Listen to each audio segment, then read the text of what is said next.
Ha! Welcome, everybody. North Cal Sports Network, Saturday night, September 14th, and the Giants go scoreless for the third straight game. The third straight game. And what does the crowd say?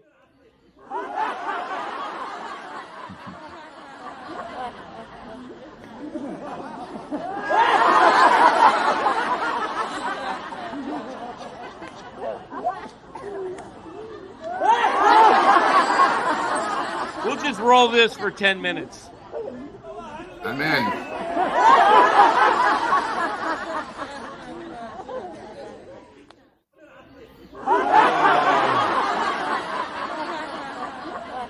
Thanks.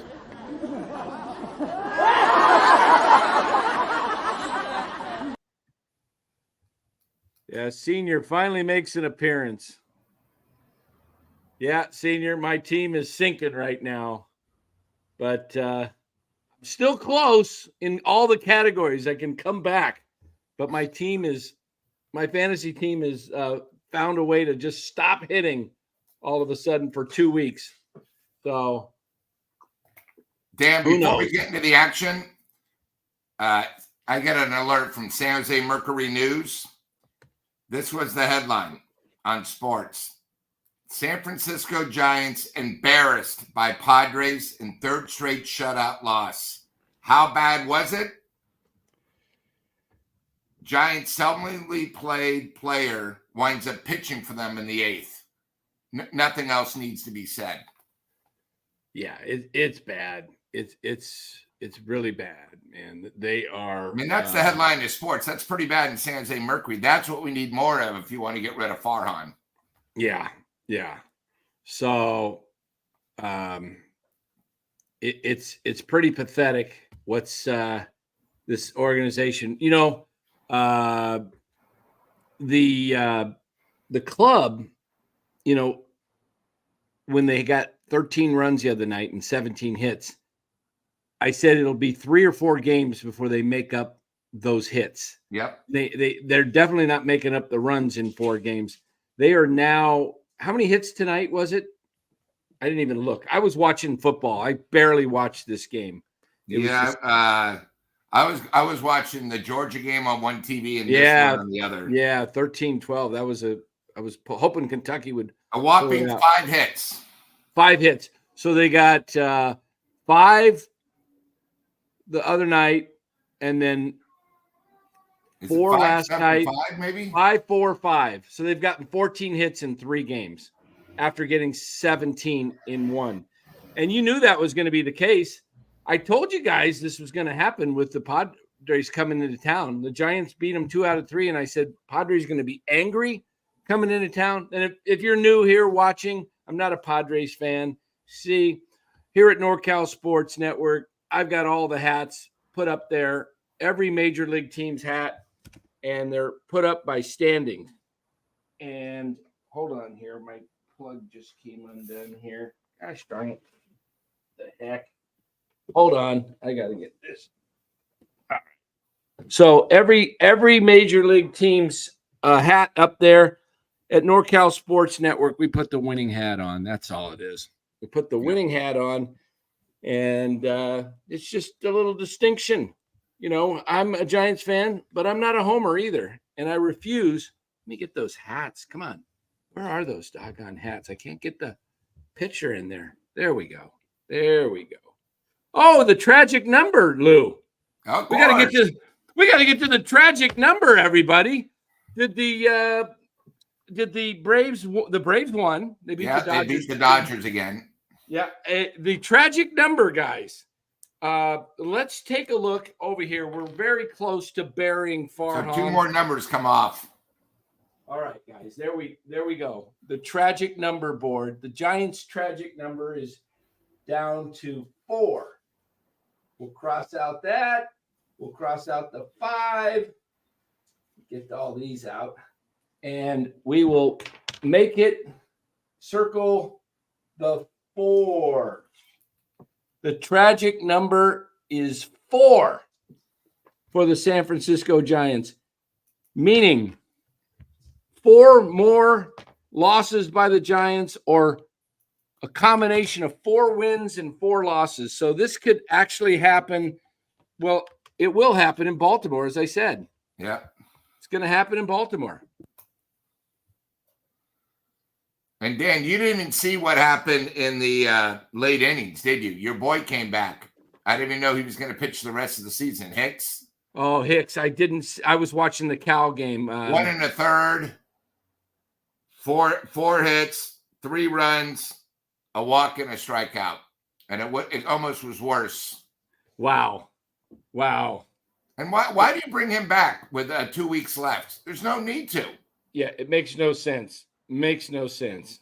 Yeah, I don't get it. You know, he's already pitched more innings and he has all, you know, whatever. I didn't. How fast was he throwing?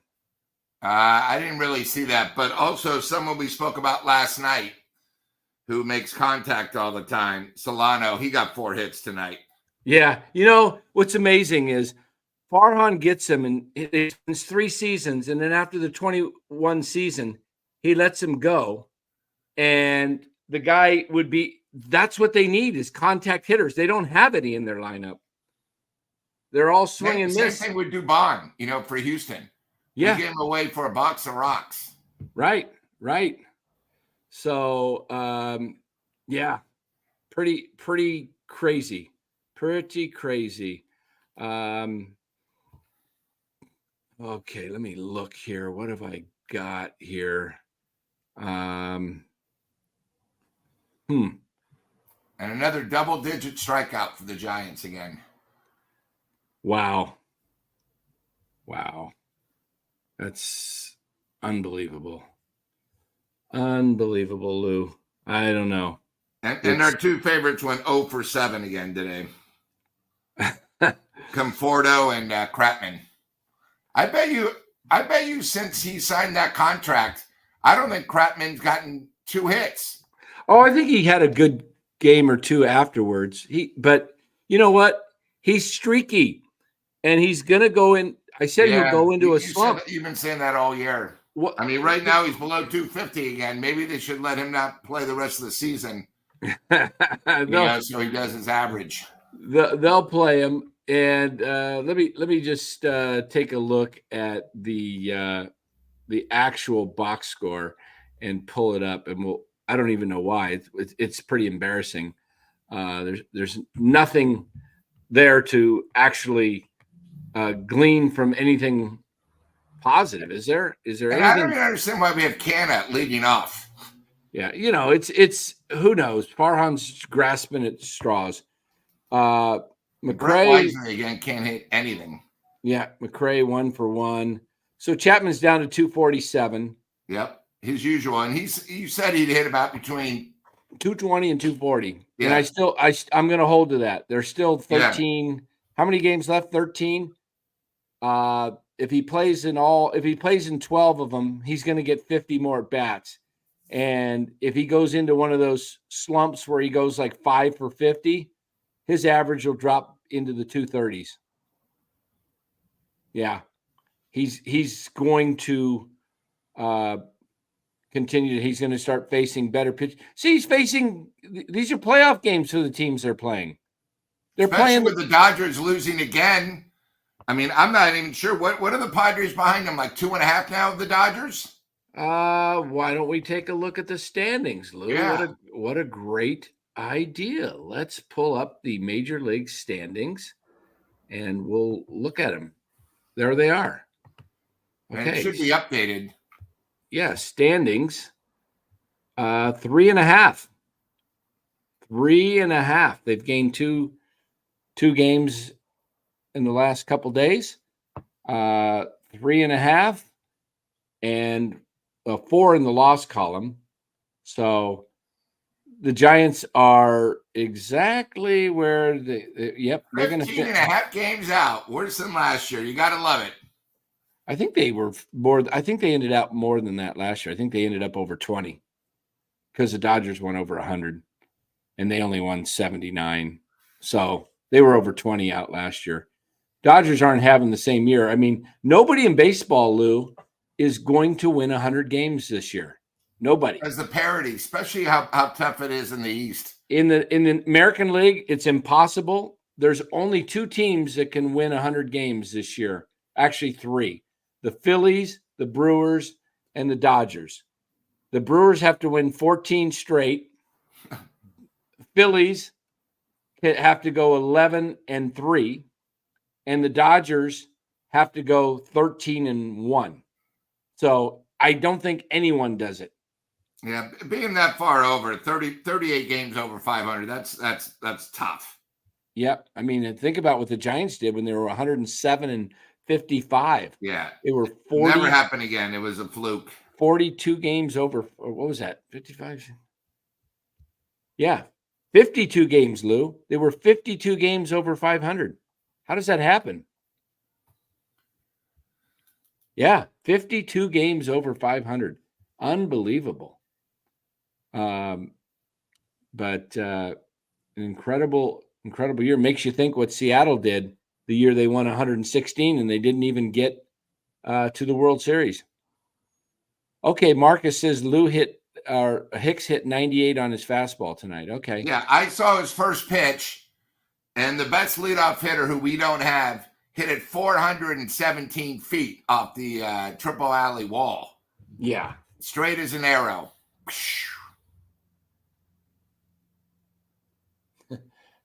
I'm looking at my what in the world? Oh, okay. I thought that was somebody on Twitter responding to me, and it was somebody else. I was like, what? So again, while you're saying something, Matthew, I just want to bring up one comment.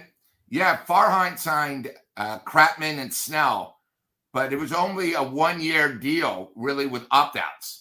So Snell's not coming back. He's gone. And he signed both of them, and we have a worse record than we did last year. So it means nothing. Signed who? Signed both of who? Kratman and Snell. Oh, yeah. Matthew says he's worried about ownership's going to decide to give Farhan 1 more year. They have to pay him next year anyway. They will say Farhan and Chapman and Snell. They will say Farhan signed Chapman and Snell, so we're giving him another chance. Ah, man. Please. I hope not. Yeah, it's going to be very interesting to see how this goes. I'm just, we'll look forward to the playoffs and we'll be on the air here of course during the playoffs because we'll cover playoff baseball, and you'll see when you guys watch other teams in playoff games, you'll start to see like, wow, what 2 good teams look like. The good thing, Dan, is now the run differential. We scored 13 and we were getting close. Now we're going to shut out 3 straight games. Yeah, now the run differential for the Giants is minus 28. Minus 28. So, and if you look at the wild card here, just see since I don't know what I didn't pay attention to Saturdays, man. I'm just watching Cincinnati. I think won 7-1. We're down in the cellar. They passed them. The Giants are 11th. They're in the 3rd tier. That's what I predicted them to be in. They're in the 3rd tier. Hang on, Giants, to that 3rd tier. Man, if Pittsburgh could get it together, they could pass the Giants. Wow. Giants can only lose 3 more games to be over 500. Oh, they're yeah. Hey, what's their record now? 70. So the most they can win now is 85. Lou, what was you took 83 and under? Took 81.5 under, and then they signed Kratman and Snell, and it went to 83.5. And I bet double what I did on the 81. Oh, you did? Okay, you're going to win both. They're not going to win 8. They're not going to win 8 of their. They're not going to win. Well, you said 81.5. They're not going to win 9 more games. No, they've only got 13 left. They're not going 9-4 with this schedule. No, and you got to remember, guys, a big game tomorrow, and then you go on the road to Baltimore, and they're only a game and a half behind the Yankees, and then you go to Kansas City, who needs it, right? And these teams are hungry. So we'll see. Absolutely. Yeah, Dan, if you didn't see the game, literally by the time I saw bits and pieces of it, okay. I was just like, I'm not interested in watching this garbage. We again before they came up, we were already down 1-0 in the first, and we also gave up 17 hits.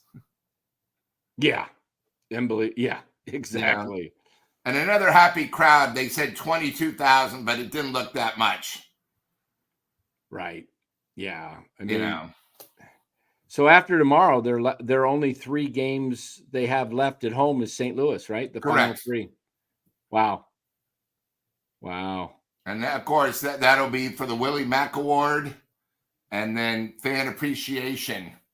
Our fan appreciations, remember, there's nothing like it. Yeah, we'll see if you even fill the place. Right. So, yeah, it's pretty crazy right now with the club situation. I think the more they lose like this, the better chance Farhan has. The decision should have already been made, but the more they lose like this, the more. They said there was 32,000 tonight. If the bleachers are not full, there's no way there's 32,000. And the upper deck down the lines was empty again. Yeah. Hey, we got a Charlie Sinclair. That's a new name. Charlie, welcome. I haven't seen the name in the chat. Sometimes I miss some of the names in the chat, but thank you for donating $4.99. He says the Padres let Farhan hire Sleepy Bob with a smile on their faces. Correct. Oh, yeah. That's pretty funny. And did we sign him as a free agent, or did we have to give something up to get Melvin? Nothing. You didn't have to give up anything. They let him go. Yeah. Freedom, right? Just get rid of him. I got it. Melvin is on the podium, according to Kyle right now, and said it looks like instructional league out there and that it's an embarrassment being Major League Baseball. He just said that 1 minute ago. Wow. Yeah. I don't know if you saw it in the 6th inning. I believe it was the 6th or the 8th. I believe it was the 6th. There was runners at first and second, and there was a base hit to center field. And Ramos just got it, threw it. Oh, I saw that. To nobody. Did it slip out of his hand, or was he just throwing it in? That's because we got 2 idiots who are too old announcing, trying to make him look good. Yeah. He doesn't know what he's doing. It's ridiculous. And then the other thing is, I did see that. They didn't even give that an error, even though they should have. But the Giants tonight made 3 more mental mistakes. It's ridiculous. Instructional league, guys. This is why Dan asked you guys a week ago, show me your little leaguers, so we can actually show you how it's done. Because obviously the Giants don't know what they're doing. Absolutely. You know what? We will, when Bora comes back on, I was watching some of Bora's highlights. He was showing at Oracle in high school when he won it for Washington High School. They won the city. AAA. And he was, I saw him pitching, hitting, playing some outfield. So we'll see some highlights of Bora. It's pretty good. He's a good little ball player. So that's more exciting to me to watch that than to watch the Giants. Yeah, so I'm serious, guys. If you have some highlights, of your kids you want to, we'll put them on the show. We'll as long as you give us permission to put them on, we'll look at some video. I'm not kidding. I cannot handle watching the Giants baseball. And did you see Luciano? He cannot hit a slider if his life depends on it. Yeah. He came up in a clutch situation. It's just ole. Can't even make contact. Oh yeah. Yeah, it's rough. You know what? I'm gonna look for something here and see if I can find something from way back when. I wish I could go back to the very beginning. I don't have all the beginning shows. We lost them, but I wish I could go back to the beginning shows and show you what we said in the very beginning of the season. When did they play Seattle? When was the last? What was it, 2 weeks ago? Wow, when was that? It was after the trade deadline. Maybe it was a month ago. Let's see. In August. Hey, Dan, while you're looking at this, I saw somebody brought up what I wanted to talk. In fact, I text you tonight. But and we talked about this. Charlie, he has a special chat. You might want to pull that up and see what other people are thinking. Okay. Oh man, what is going on here? Hold on. Did I miss it? Here it is. Ended. Let me see. I'm gonna do something real quick here. Oh shoot. Did we erase this? View on YouTube. Let's see. Hold on. I'm going somewhere here with.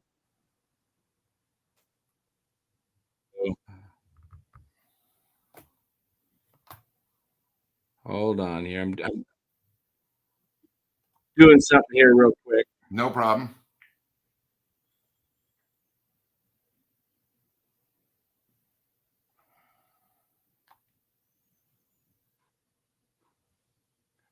Oh, that's not the one I wanted.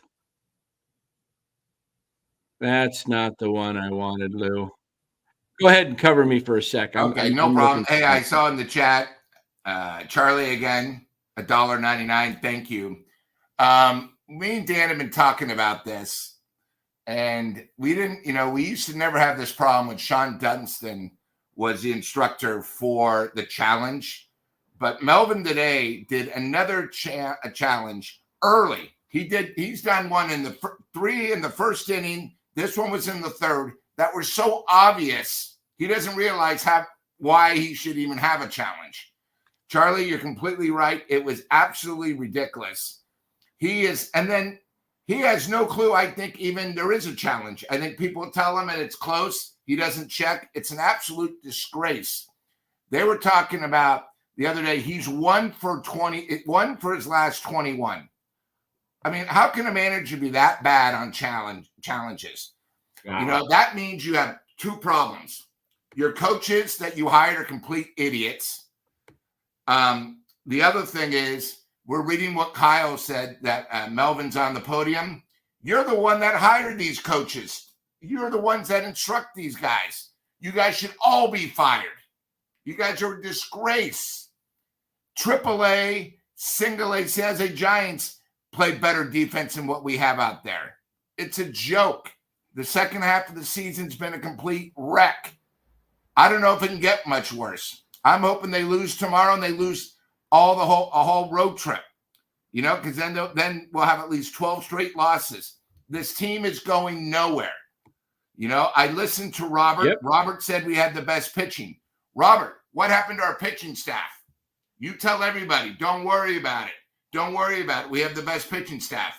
Webb, disgrace last night. Snell, he got rocked 2 starts ago. We don't have the best pitching staff, guys. We don't have a pitching staff. We're average. Look at tonight. Black came in. He's average. The only way we can get better with this team is we got to get rid of dead wood. I mean, I keep saying this. We have to get rid of late night Lamont and actually get a real first baseman. We got to get coaches that actually know what they're doing so we can actually just do the fundamentals. That's what pisses me off. You know what? We're not even doing fundamentals, and we're boring to watch. Very boring, Lou. Very boring. We're not exciting. We have nothing. Look at San Diego's team. My God. Best leadoff hitter in baseball. You could have had Arias. I wanted to trade for him before. Their number 9 hitter went 4 for 5 tonight. I brought Arias trade up, Lou. I brought it up in the spring training. I saw that he was going to be available. I could read between the lines that the Marlins were just absolutely, selling off. And I was like, go get Arias. And What does Farhan do? No. He thinks he's got a lineup. Farhan should, just the fact that Farhan built this club the way he built it should tell you he doesn't know a thing about baseball. And he's got all these free swingers. None of these guys have a swing path that can actually go get a ball that's up low, down low. They can't reach. They got one swing path. I'm telling you, you watch Matt Chapman. He doesn't hit bad balls. He doesn't. All the pitches he gets hits on are grooved right down the middle. They're not on the outside. They're not on the inside. They're mistake pitches that he hits. If you throw him something over the plate that has a drop to it, he'll swing right over the top of it every time. It's unbelievable, and they're all that way. The Giants are all the same. Arias tonight was up 6 times, made contact again, 2 for 6. Twice he was 0-2. He still made contact. He is now at 129 straight at bats without a strikeout. That's what's making contact. That's putting the bat on the ball. Giants don't have that. And now you're getting me fired up, Robert. You're telling me Birdsong and Harrison, they're at a starting point now. They're not aces. They're not even C players. You think they're better than they really are. You talk about Harrison. They all said he looked like Mad Bum coming out. He's going to be the next Mad Bum. He can't hold Mad Bum's jock. He's so inconsistent. He can't spot the ball. He might be good in 2 or 3 years, but right now you got to remember, if you take Snell out of our thing, we have so much inconsistency.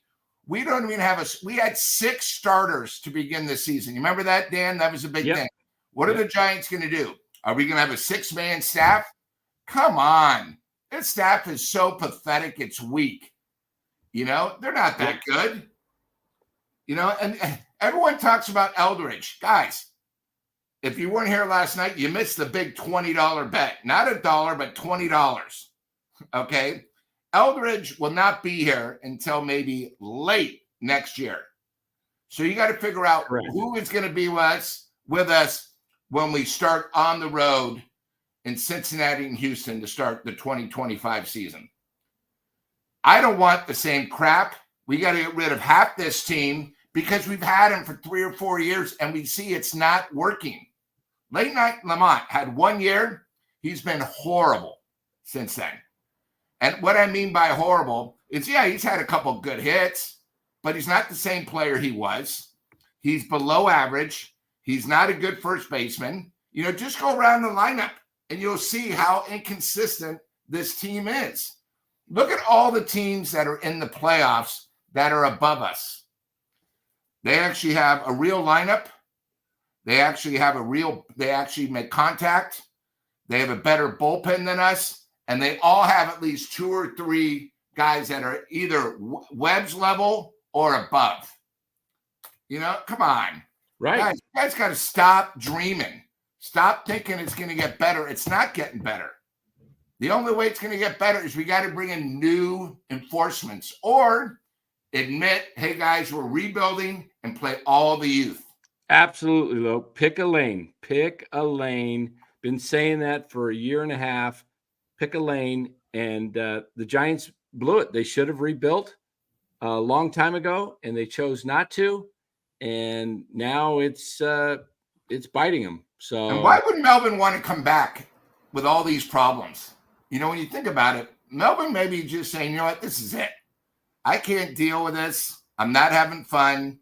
Maybe he realizes Farhan above him is telling him what to do, which, of course, when he took the job, he didn't know. There's no future. He doesn't want to suffer like he did. He's getting old, and the blame's going to come on him because somebody has to take the blame, because obviously they're not going to blame Farhan. But, Melvin, I've never seen him smile this year. He can't handle a rough year. And a lot of his decisions have been bad. It's been a really rough year. Yeah. Yeah. It's been a rough year for this club. And, what can you say? I'm looking for an old broadcast, and I can't find it, Lou. Can't seem to find. Was it on? Do you think it's on Facebook or Twitter? I'm looking for it.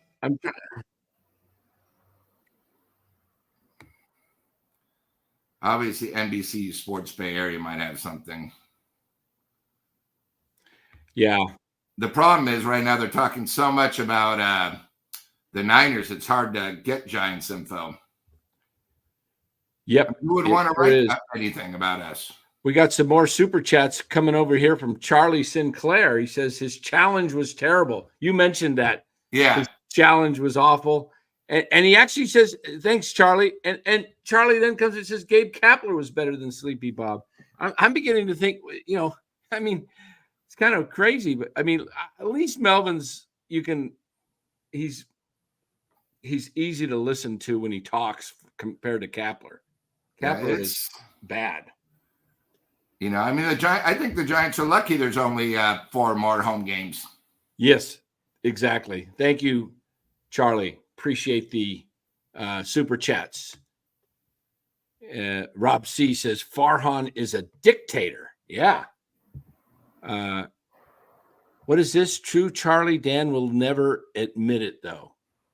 So, Dan, Alex Panovich has a thing, and it just says Bob Melvin held a team meeting after the loss, saying that he was particularly bothered by the continually sloppy defense.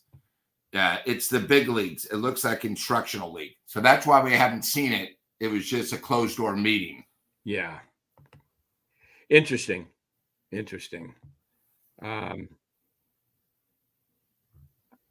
I wish I could find, you know what I was looking for, Lou? Yeah. I was looking for the day I put the fork in him. Oh, I remember that. You were on, weren't you? Yeah. When did I put the fork in him? Let me take a look at our schedule. I thought it was in Seattle. The first game of Seattle. Let's see. We opened up the show with it. It was. I thought we opened it up too. Yeah. Was it Seattle? No, it was Miami. It was Miami? Yeah. We lost 2 to Miami on. Was it this? Let's see. We lost to Miami on a Friday and on a Sunday. The Sunday night, I thought maybe. They lost Sunday. Maybe it was a Sunday game. Let me. September 1st, we lost again. Webb, of course, pitched and we lost. Oh, yeah. Yeah. It might have been the September 1st game. Yeah. Against. Because we wind up losing 2 against Miami, and then we lost 2 against Arizona at home. So we lost 4 straight at home. One was a tough 8-7 loss when Harrison couldn't get out of like the second inning. He was all over the place like usual. Huh. And I think, Dan, that's what upsets me. Beginning of the year, our pitching staff with Snell. Snell was a disaster because he had no spring training, right? Right. But everyone talked about, oh, my God, Harrison. He's going to be incredible. Okay, no problem. Webb, he's going to be incredible. When these reporters who are homers tell us we have these guys are going to be studs, if you look, we're not going to have a 15-game winner. I don't even know if we're even going to have a 12-game winner. Teams, you can't do that, especially these days. The only good thing we found with pitching is we found a closer. But guess what he's done the last week? He hasn't even been in. They didn't pitch him in the 13-4 blowout. They haven't pitched in the last 3 games, and they didn't play in the 2 games before. So he'll be effective when he comes in tomorrow. Yeah, exactly.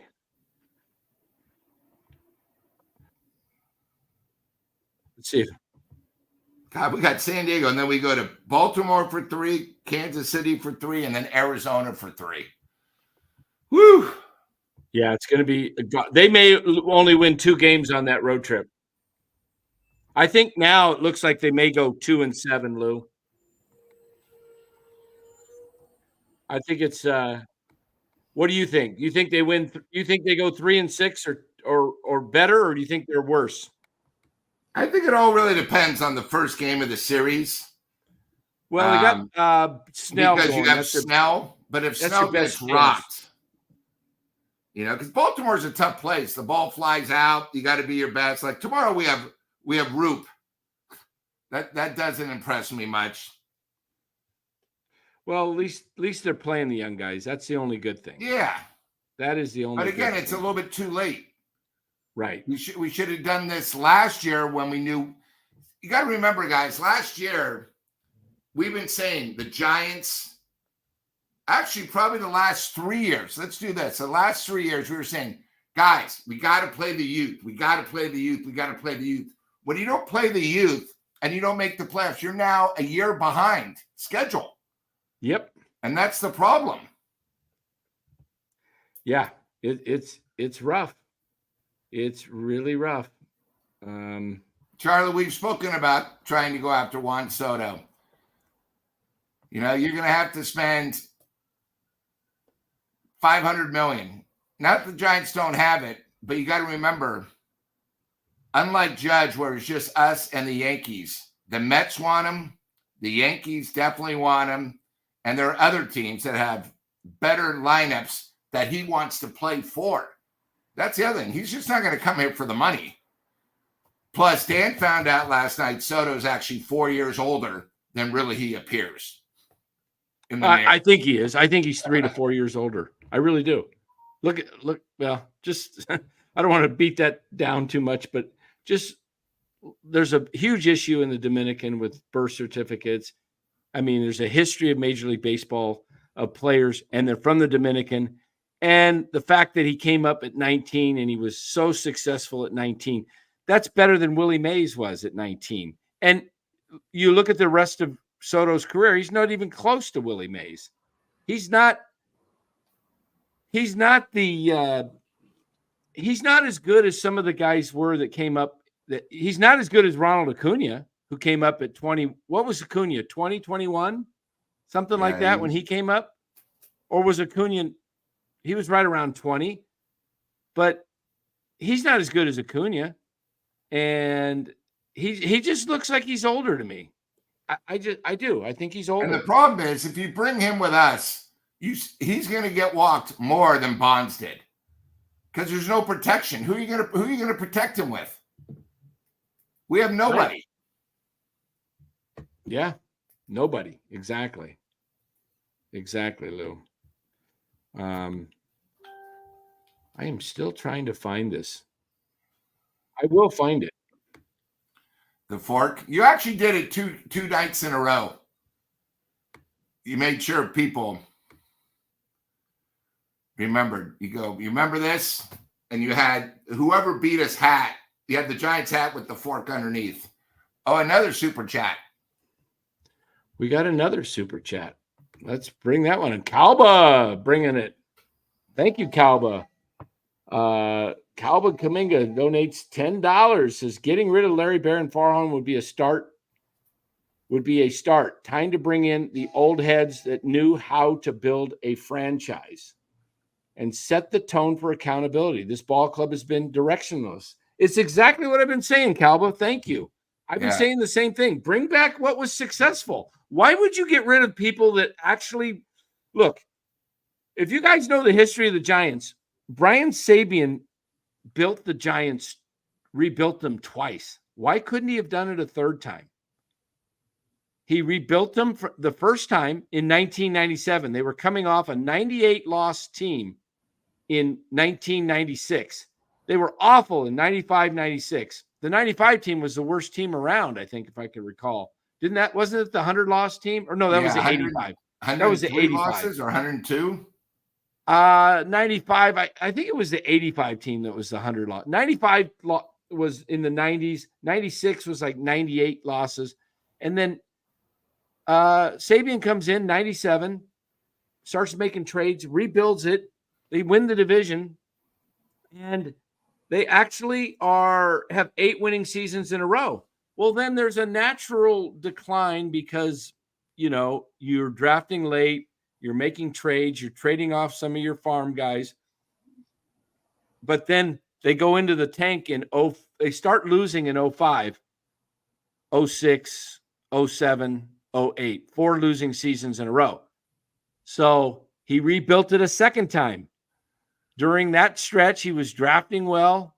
They were developing guys, and they won 3 World Series championships, as we all know.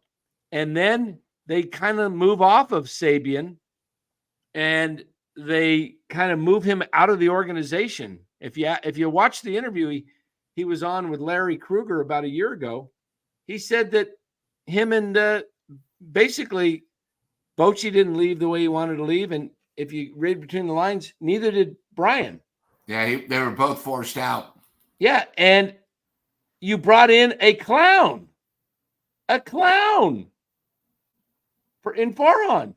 Yeah, in fact, since the last time we were in the 2016, our records were 64-98, 73-89, 77-85.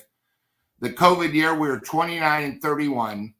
Then 107-55, 81-81, 79-83. Thank you, Calba. Calba's right on. I mean, they got to go back to the old guard that were real baseball people. They were respected around baseball. These guys were top executives in old school baseball, and now they're going with this. It's absolutely. I think, Dan, the other thing is, if I were to speak with Farhan direct, he is lucky we don't have the balanced schedule where we would play San Diego 18 times, play the Dodgers 18 times, play Arizona 18 times. Right.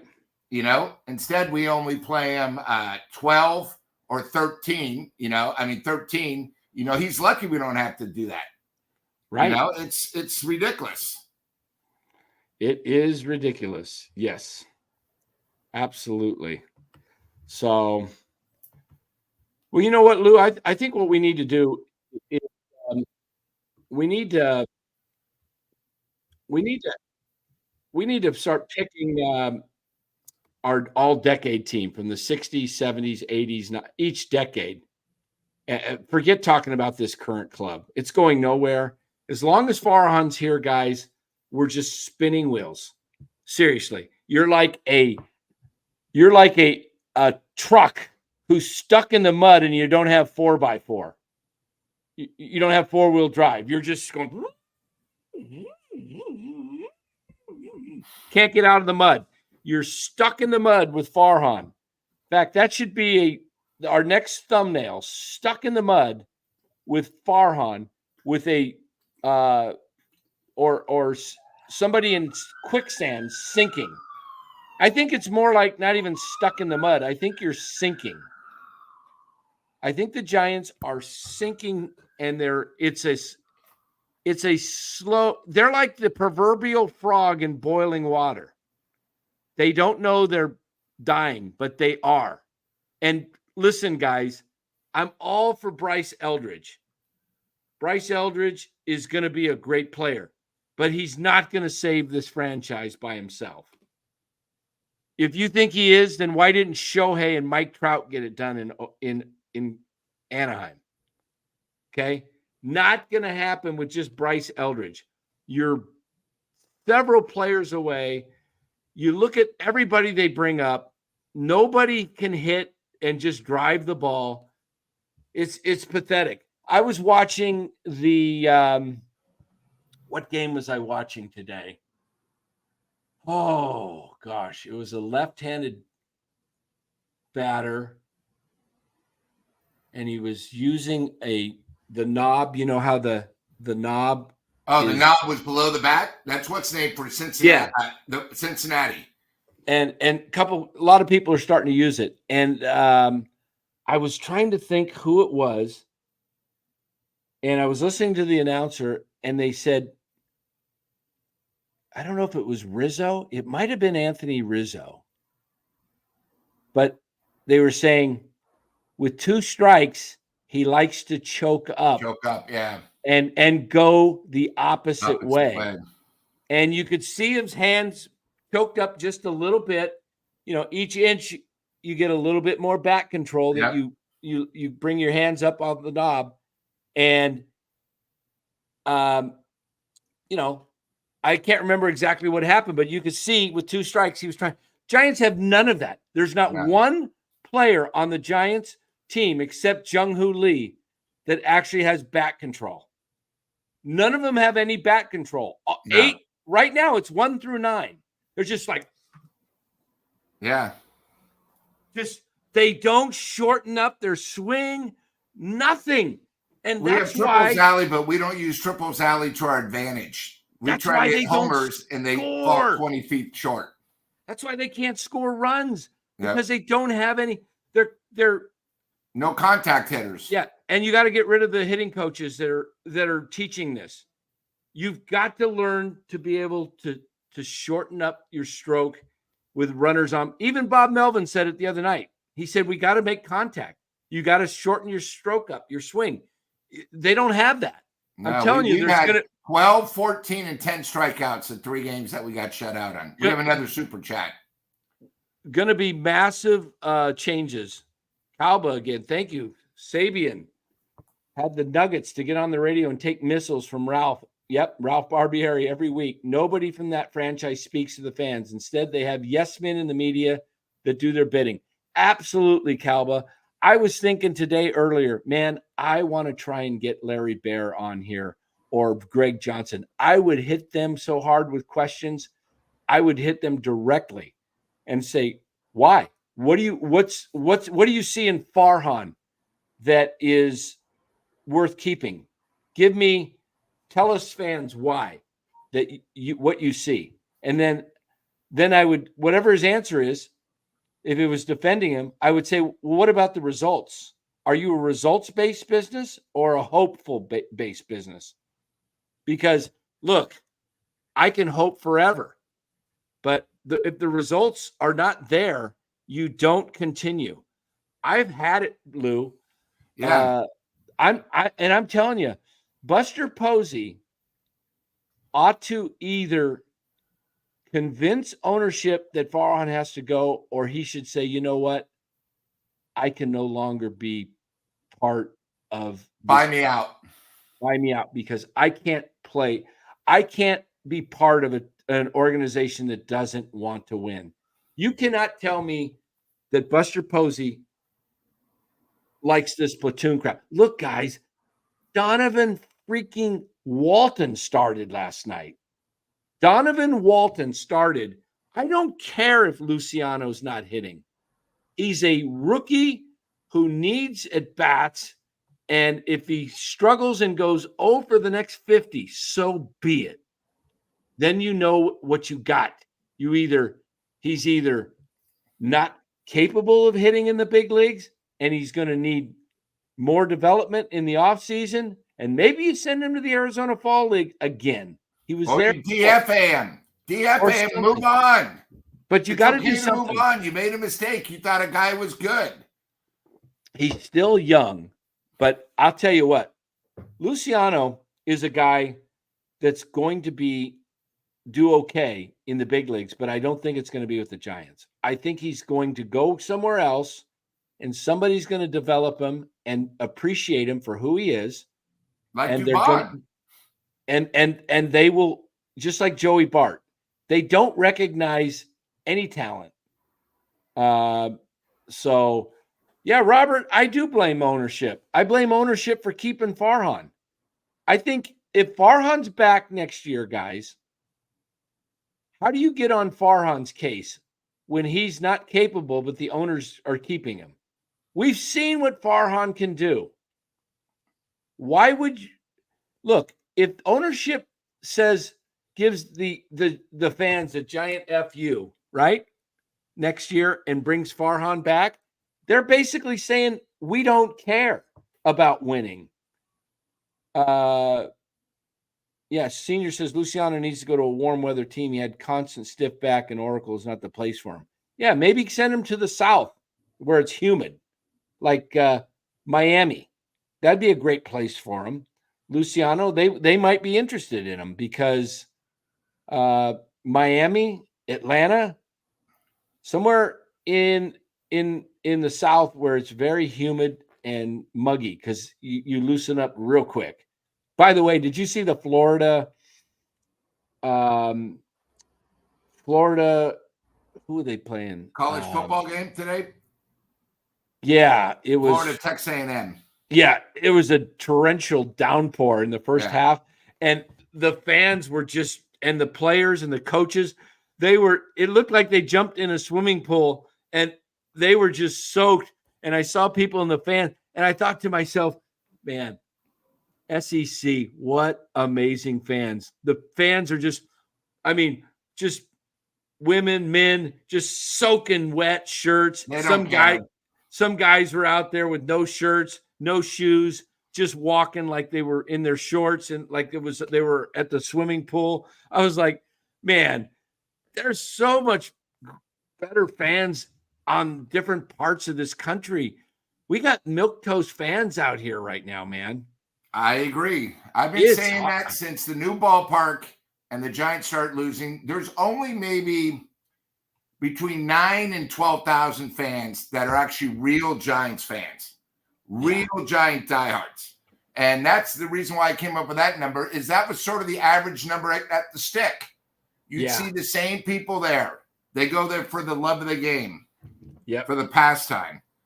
It's nowadays, who knows what's going on, because you have the Warriors down the street, Niners are 60 miles away. It's awful. Nothing you can do. I got to check my Cal Bears. Still 7-3.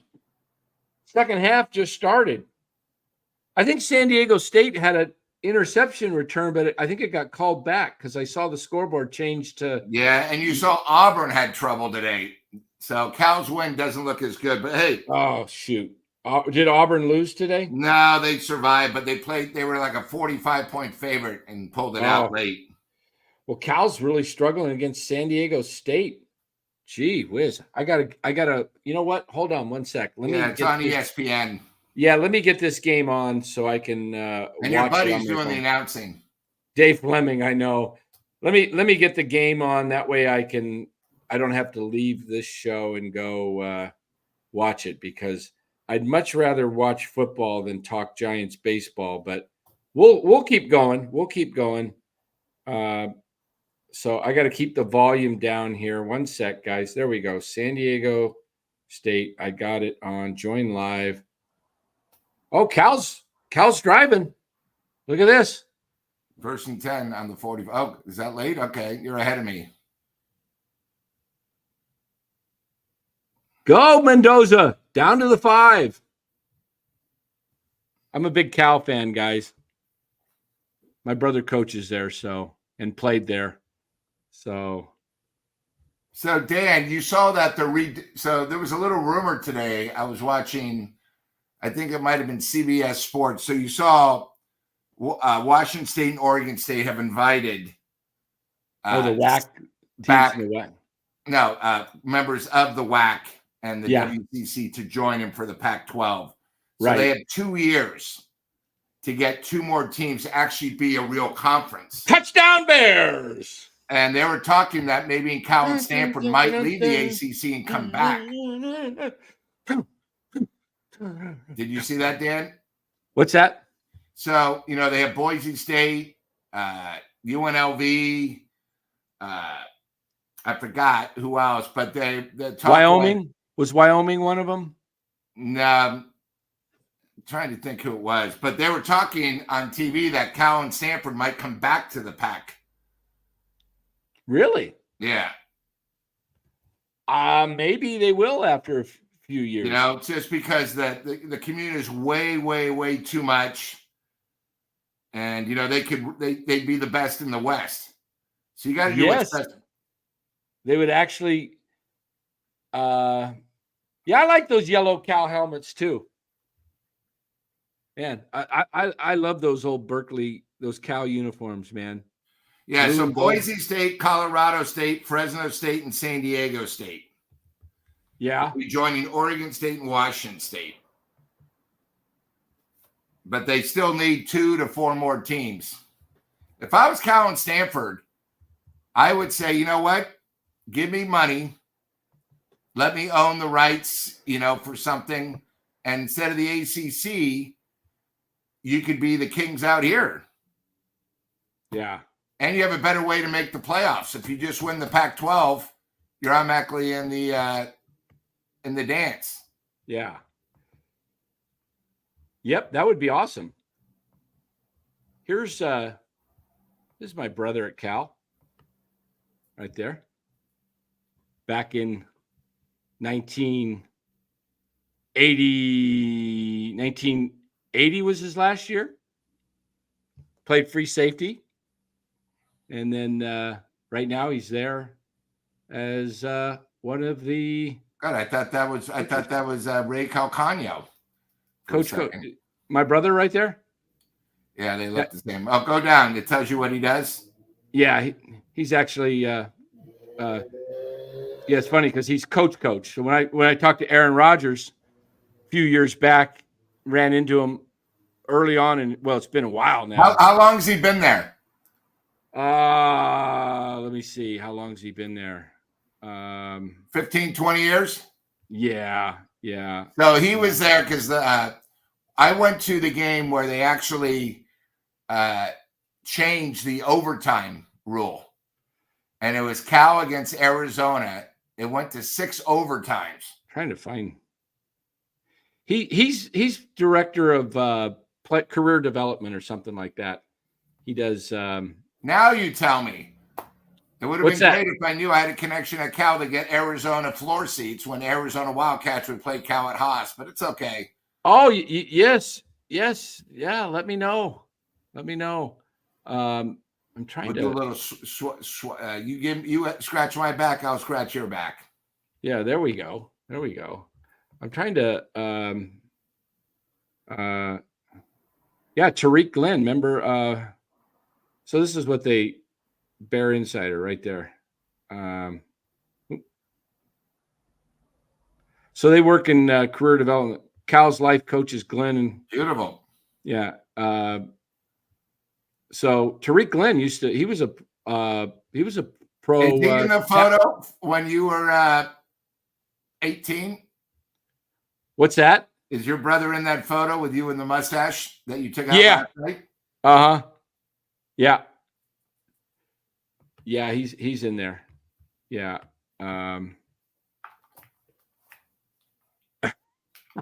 Yota. That's funny. How is Dan related with him? Was he also born in the Dominican? I'm telling you, you said that. Now it's all coming up. Yeah, the Dominican. Yeah, that's gonna be the show's deal now. Yep, I'm sticking with it. In fact, let me put the banner up again. Let me put the banner up, guys, just so you have it. Where's my banner? Hold on. Oh, I got to go down. Oh, where is my? There it is. I'm sticking to it. Oh,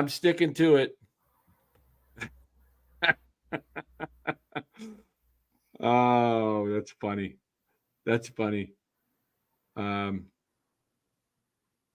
Oh, you want to see something? Maybe I can play this off of. How can I log into? Maybe I can do this. Are you still trying to figure out your goddamn Twitter? No, yeah, I got to call Twitter. I have to call them. It's all messed up. It's totally messed up, man. I can't get into it. So this is how real town goes. UFC tonight was at the Sphere, sold out, and then at the arena, they had Canelo Alvarez fought for his title. I mean, and both were sold out. I mean, it's unbelievable.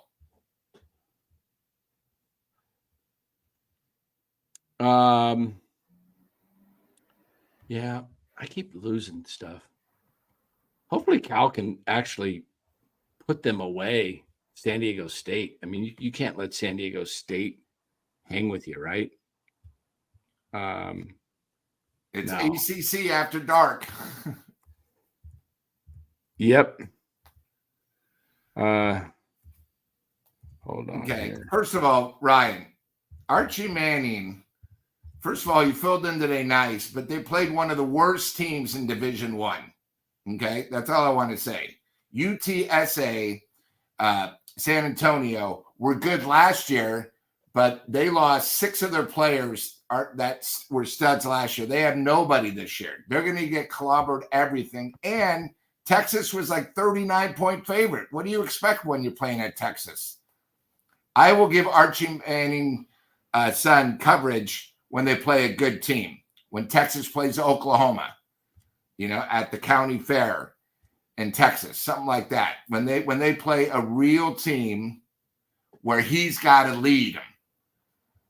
Because that's a huge injury, if he's got to start. I don't know how bad that injury was. I just saw it. So we'll give him trust me, when someone does something great, NorCal Sports will talk about it. But it's got to be great. Yes.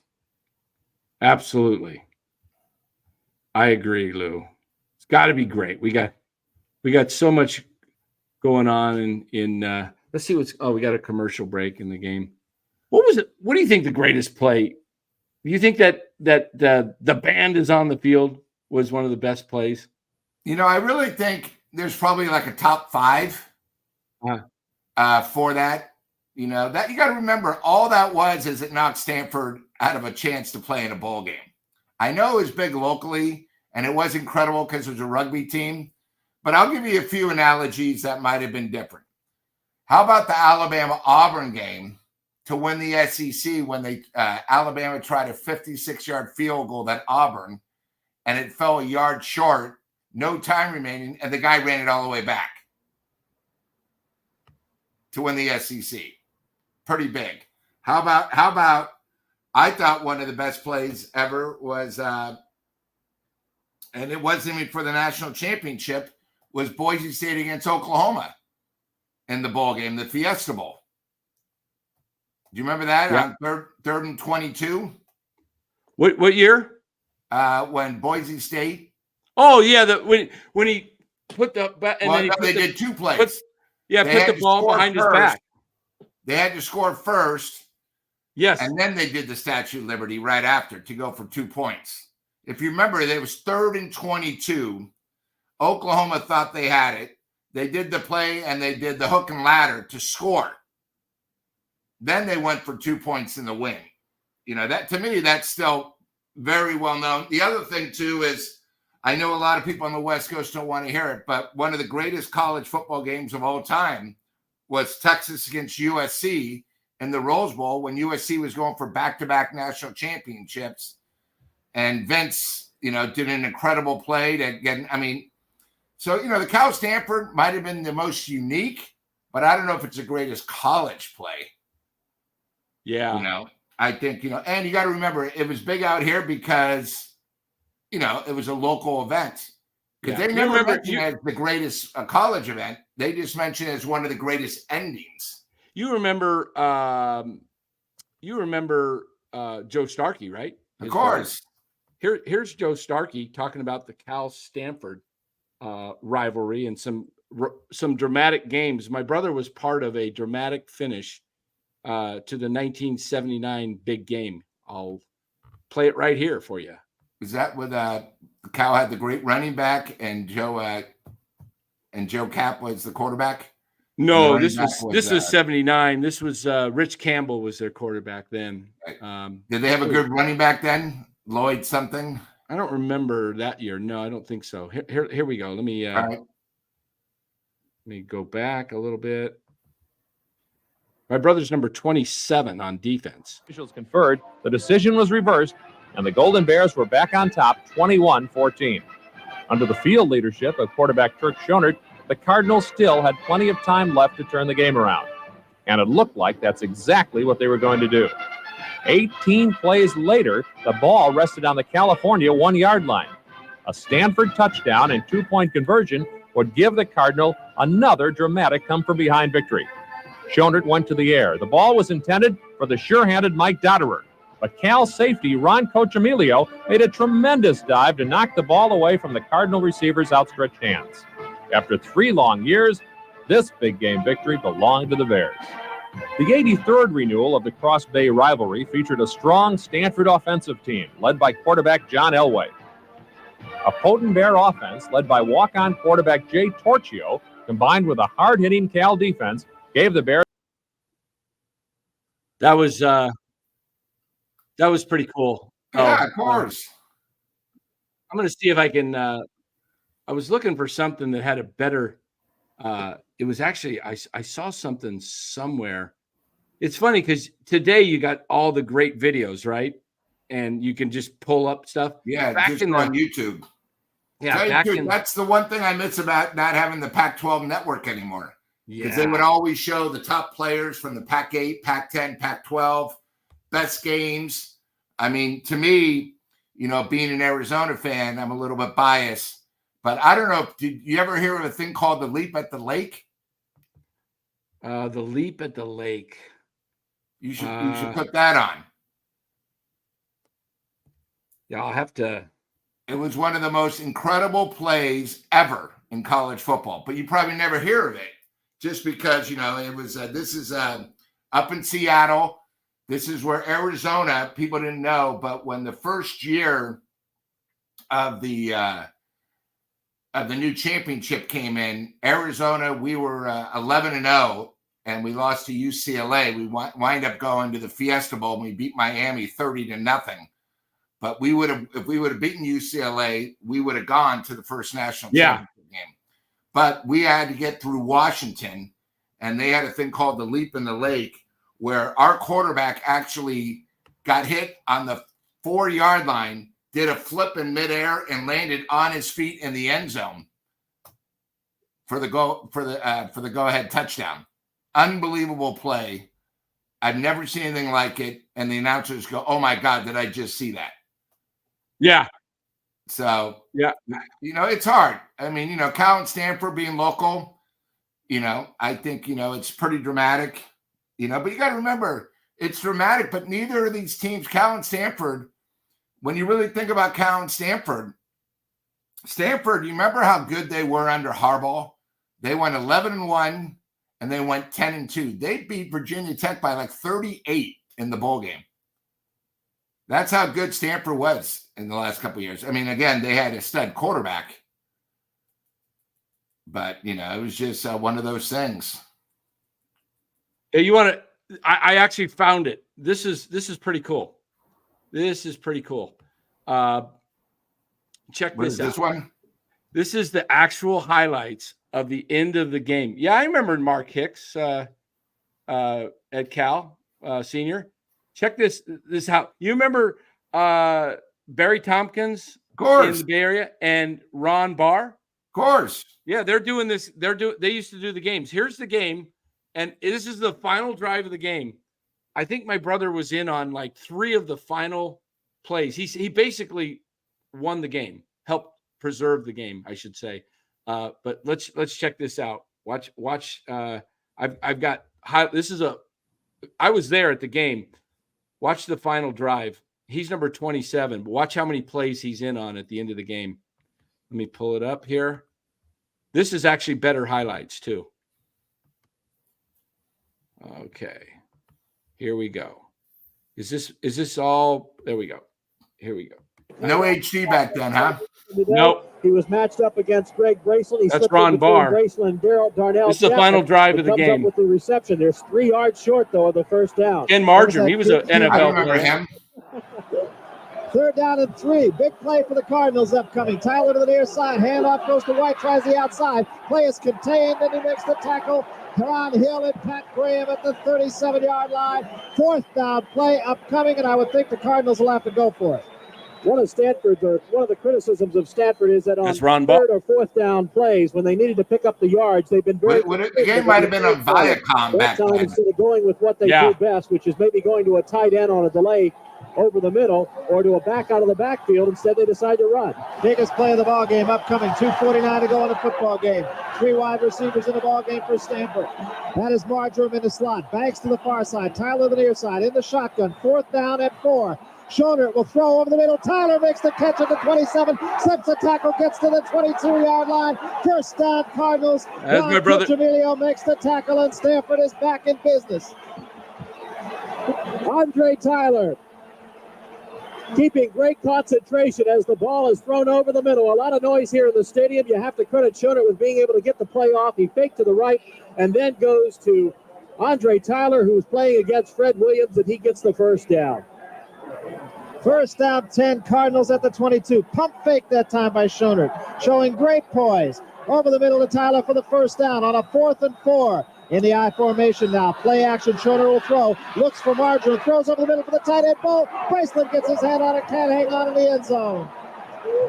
Greg Braceland, the man on the deep drop, as Shonert threw it a little bit short for Bo, the tight end. It would have been a tough interception had Braceland have made the interception. Very tough. Shonert could have completed this for a touchdown if he'd thrown it just a little bit higher. He actually threw it too low. Yeah, look at the stadium with the grass. Going to I the don't outside. remember He was that. wide open at the end zone, and then he threw it a little bit low. Ooh. Second down and 10 now. Three Give him a wide hit in the receivers in the back. ball game again for Stanford. That formation has served them well. Tyler comes to the near side. Marjoram will be in the slot. They are in the shotgun. It is Gordon Banks to the far side. Hooper, the lone running back, a blitz. Everybody's in. Shonert slips it, steps up, gets to the 25 to the 20, down to the 16-yard line. Turk Shonert slipped away that time. Ron Cochemilio made the tackle, and it was a touchdown-saving tackle. Shonert doing a brilliant job of avoiding the blitz. Both inside linebackers coming for the Bears. Good play calling by the Cal defensive coaches as they set everybody, but Shonert shows that great body strength as he has up in the top part of the body and then just dives forward for some more. 1 minute, 36 seconds remaining to be played in the 82nd big game. California coaching staff looking on. 3rd down and 4 in the I formation. Handoff is to White. White is stopped short at about the 14-yard line. The Cardinals will have another 4th down play. And it's play after big play. Braceland and Graham make the tackle on White. That time Stanford showed pass. Came back with a run. Timeout is called by the Cardinals. They will talk it over. 4th down and 2. 1 minute, 11 seconds to play in a football game. Let's see if it's not that sweet. Two tight ends in the ball game now. Andre Tyler lines up actually as a tight end. Shonert will throw. Swings it out for White, or rather for Donnerer. First down at about the 9-yard line. Shonert to Donnerer on the swing pass for the first down. Short drop by Shonert. Ron Hill ran him out of bounds. They say it got to the 8-yard line. First down, goal to go Stanford. Well, as we pointed out earlier, this is what they should have been doing most of this ball game, going to their running backs coming out of the backfield. This is a rather safe play as you just put Donnerer going to the outside, lined up on an outside linebacker, Ron Hill. And it not only picked up the first down, but gives them a good opportunity. 1 minute and 6 to go. 22 of 29. I think this play, my brother stops a touchdown. California I think he forced a fumble. Now on 1st and goal, straight back to pass. Shonert throws for the end zone for Marjoram, and all kinds of people falling all over themselves. No flag is down. Freddie Williams and Kenny Marjoram just kind of got their feet tangled up. Marjoram couldn't make the catch. I think Shonert might have thrown that one away. It was a good call by the officials. No interference here. Marjoram trying to turn around, get himself in position one-on-one against Fred Williams. Really could not. And he simply went down, and nobody here in the crowd of 85,000 is booing that call because it was a good call by the officials.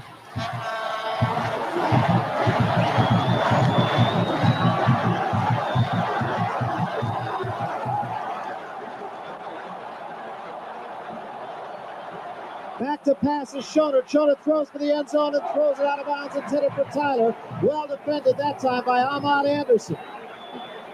57 Can you hear me, seconds left Lou? in the football game. But for all intent, there Watch are 2 this plays next left play. in the football game. I remember it. All I think kinds of it's tailgate Shonert parties, maybe all that kinds of takes goings it on. on We, a in fact, run, having one of our very own. and he's going in. In a mobile Looks like he's home going to that get was in, and my brother donated to comes us by up and Homes West.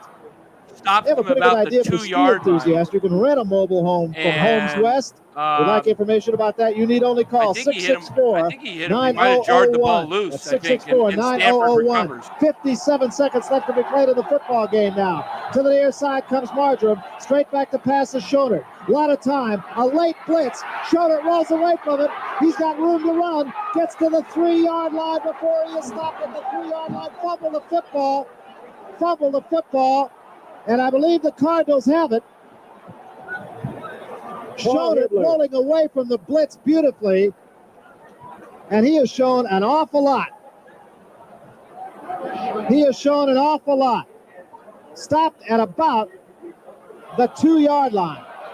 The Cardinals have called a timeout. Rich Dixon comes off limping. Let's take another look. Watch him pick up the blitz. Just stepped up in front of the blitz. It was a delayed blitz that California came with that time. Pat Graham was looping to the inside, and they had everybody in there but Schonert. Coach Emilio with the saving tackles. And it's Paul Himmler who comes up with the recovered fumble. Yeah. So it really comes down to just one play in 40 seconds. 4th down play, 2 yards to go for the touchdown. Stanford will have to have this and a 2-point conversion. I still keep looking for that bootleg by Schonert. Marjoram to the near side in the I formation with Donnerer, the running back behind Greg Hooper. Schonert with the call. 4th down. He rolls to his left. He will throw. Under pressure. Throws for the end zone. Broken up. And the California Golden Bears are going to win the 82nd version of the big game. There is delirium here at Stanford. Coach Emilio was the man who broke up the play. And good pressure was put on Turk Schonert that time as well. And the Bears are absolutely elated. Mike Donnerer was the intended receiver in the end zone. He was on his knees. And Schonert still threw the football in there pretty well. We will take another look at it and watch the final play of the 82nd big game. Well, you live by the pass and you die by the pass. And Schonert rolling to his right or to his left and then came back and threw over to Donnerer. Donnerer was free for just a moment, but Coach Emilio with an excellent job of knocking the pass away. Not fooled at all by it. No matter what side of this football field you happen to sit on, you have to say it's been a great one. Absolutely a great football game. And you have to say that if you're a Stanford partisan, if you're a California partisan, it has been an outstanding football game. So Rich Campbell now with Jones and Tuggle. I'm quite sure Campbell will just sneak it out of here. He does. And Jones just pushes him forward to about the 3-yard line. 31 seconds remaining to be played. The Cardinals. That really tells a story on the sideline there. It's been a long time, 3 years since Cal has won a big game. Not since 1975, actually 4 years. At Stanford, very dominant the last couple of years. But it's going to be Cal's ball game, and they certainly deserve it. They have played an excellent ball game. Stanford has as well. And I don't know, Barry, I can't remember the last time I've enjoyed doing a ball game like this. It is interesting, too. We have talked about how it has gone against the pregame predictions that it would be an offensive show. But, in fact, both quarterbacks have been tremendously impressive. Rich Campbell, very impressive. Turk Schonert, simply brilliant. I had not seen Schonert play before today, and I am really impressed. His stock as a possible professional draft choice, I'm sure, has risen a great deal today. Rich Campbell, again, just sneaks it out. And now the Cardinals cannot stop the clock. They have used their last time out. And that is going to be the last play of this 82nd big game. And the California Golden Bears will have become winners for the first time since 1975, when they won it 48-15 right here at Stanford Stadium. The clock clicks down. 5 seconds. Now 4, 3, 2, 1 second left. The ball game is over. The final gun. And the California Golden Bears are winners over the Stanford Cardinals. The final score, the Bears 21 and the Stanford Cardinals 14. I miss the Pac-10, the Pac-12, man. It was, it was a conference of champions, Yep. And don't you think it's ironic that we lost Bill Walton? The same year? Yeah. Man. Bill Walton was I told people Bill Walton to me would have been a top 5 player in the NBA history. Had he the year he played in 1977 with the Trailblazers, he was so dominant, and he was a great scorer, passer, rebounder, shot blocker. He was everything, and he just had such bad knees. Yeah, bad knees and size. I mean, you got to remember college. He always says his only loss was to Notre Dame at the Joyce Athletic Convocation Center. He said that was the worst day of his life when they lost. Yeah. Because they lost to Notre Dame at Notre Dame, but then during the NCAAs, they played him and blew him out. They played him, I think, 10 days later and beat him by 21. Yeah. The other thing about him is nobody talks about it, is he finally was healthy and he played for the Celtics. I don't know if you remember that with They won Bird. a championship. Yeah. And that team is still the only team to ever go 40-1 at home. Yes. They only lost one home game. Imagine supporting a team like the Warriors and they never lose. And if you remember, that was the year they wanted the Lakers. And unfortunately, that was when Ralph Sampson knocked the Lakers out on that last second shot, and they wound up playing against Houston. Right. In the NBA Finals. I'm trying to see if. Hey Dan, you know what I would recommend, and probably the chat is, I'd love to have your brother on maybe once the bowl games are announced, especially with this new thing. How was it? How is it being a student? Yeah. I could get him on for sure. Yeah, I mean, he's the one that helped me get Ron Rivera on. Yeah. So let me get. I want to look at our show real quick and see how many likes we got, because when I asked for the likes the other night, it really pumped the likes up. Yeah, it went from like 23 to 46 to 50. Okay, right now we're at 34. 34. There it is. See that 34 in there? Yep. All right, guys. Let's see that move. Everybody hit that like button. Hit the little X there, and then on your phone, hit the like. Let's see it shoot to 50 real quick. Boom, boom, boom, boom. Just hit the like button. It helps with the algorithm. We'll watch it live here. I'll hit 35. Wait. Did I hit it? Yes. There we go. It's still at 34. Everybody hit that like button. That would be awesome. Just boom, boom, boom. It worked the other night. Yeah, and I'm on everybody X on Twitter. There's 108 108 people watching right now on Twitter.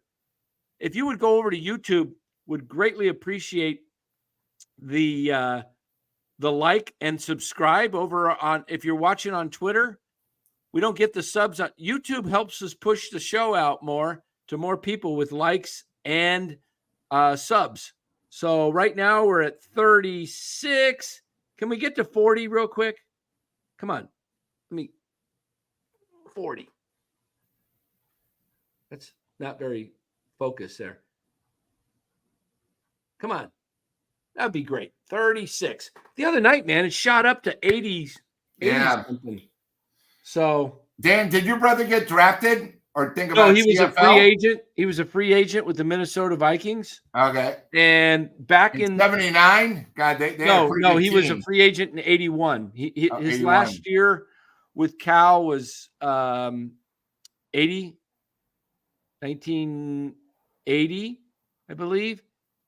And if you look at the I'll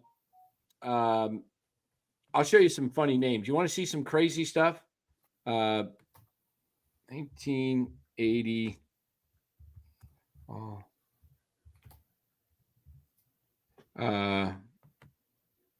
So did he play? Was that like the Joe? No, that was Joe Roth was 76. Yeah, Joe was a freshman. Joe was a freshman. Joe Roth was big then. God, who else was? They had another running back that was really big. My brother, he could have made the Vikings. They played 6 preseason games that year back in the 80s. Yeah. Early. He played in all 6, and he was released at the last cut because the Vikings didn't want to cut Jeff Krause, who was was it Jeff Krause? I think it was, or it was a safety that had been with the Vikings. Paul Krause. He'd been with the safety for over 12 years, and it was his last year, and they didn't want to cut him. So, yeah, that happens. A lot of it's political. So, my brother went to USC, and his roommate in college was a guy named Steve Jordan. Oh yeah, the tight end. No, the kicker. Oh, the kicker. Okay. Right. So Steve kicked 12 in his sophomore year. He beat Bellarmine with a 58-yarder. Whoa. He basically was super, super good. And then he went to USC. He kicked 27 field field goals over 50. Wow. And the Niners drafted him, being a local kid, and he went up against Ray Wershing. Ray Wershing, yeah, they didn't keep him. He outdid Wershing. He did everything, but Wershing was under contract, so they gave Steve the boot. Exactly. Here's the 1980 All Pac-10 Conference football team. Check these names out. Quarterbacks: Elway and Tom Flick. Darren Nelson. God, remember he was so big. Look at the Marcus Allen, Freeman McNeil, Darren Nelson, Toussaint Tyler were all big guys. Wide receivers: Ken Marjoram. Tight ends: Hobie Brenner. I remember him at USC. Tackles: Keith Van Horn, Brian Holloway. Guards: Roy Foster. Didn't he play Pittsburgh? I think it was with the Steelers, wasn't he? Roy Foster? Name doesn't ring a bell to me. Defensive selections: Irv Eatman, Vince Fletcher. Okay, linebackers: Chip Banks. I remember him. Rich Dixon from Cal. Ken Easley, I remember. You remember Ronnie Lott? Yeah, I heard he cut his finger off because he went instead of surgery. I remember that guy. Yeah. So there's my brother. All AP, all league defense. Yeah, it's awesome. Yeah. And then special teams, Mick Luckhurst. He played with the Falcons for years. But yeah, no, my brother he played in the East-West Shrine game. Last year was 81? 80. Yeah, Ron Raquel. You got it. Paul Krause, number 22. Yeah. My brother, he outplayed him. He was, younger, faster, everything, but he was a free agent. Paul Krause was the Vikings' longtime guy. They weren't going to cut him for, the final cut. Wrong place, wrong team. Yeah. Now, had he been at the time where they had the practice squad, he would have been on the. Yeah, they didn't have practice squad back then. I forgot. They used to have what they called a taxi squad or something. Yeah. But no, he played in 6 games and it was, he was, it's pretty cool. I mean, yeah, football season. Cal, let me see. What's Cal? Hey, we're up to 40 likes. All right. Let's see if we get the Cal game going now. It would be nice to see Cal actually get ranked one of these days again. Yeah, remember a couple of years ago, they went to a bowl game, the military bowl. They were right there. They had a great defense. It was their offense that was struggling. Oh, hey, the 2005, or was it the 2004? 2004, 2005. They had Aaron Rodgers, Marshawn Lynch. They were ranked 5th at the time. Yeah. They finished.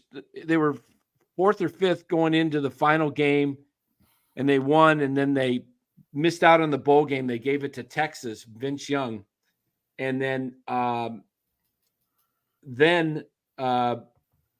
what happened?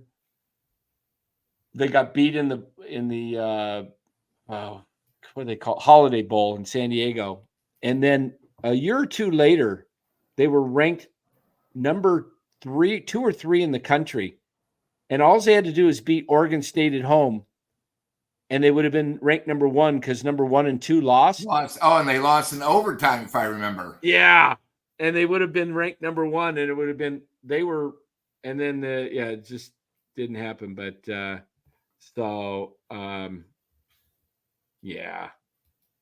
it was cool. So let me see here. Just looking here.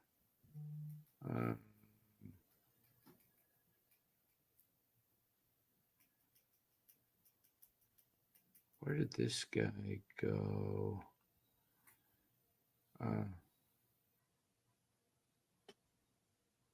Okay. Boy, they did not have many guys that Cal plays at Florida State next week, who's 0-3. Yeah, it's a good chance they could beat them, and that I was at the Cal game when they beat USC. That was in overtime. Memorial Stadium was rocking back then. Yeah. This is interesting. I'm just looking here at the I was looking at the 1981 Minnesota Vikings roster, and he was on there as a.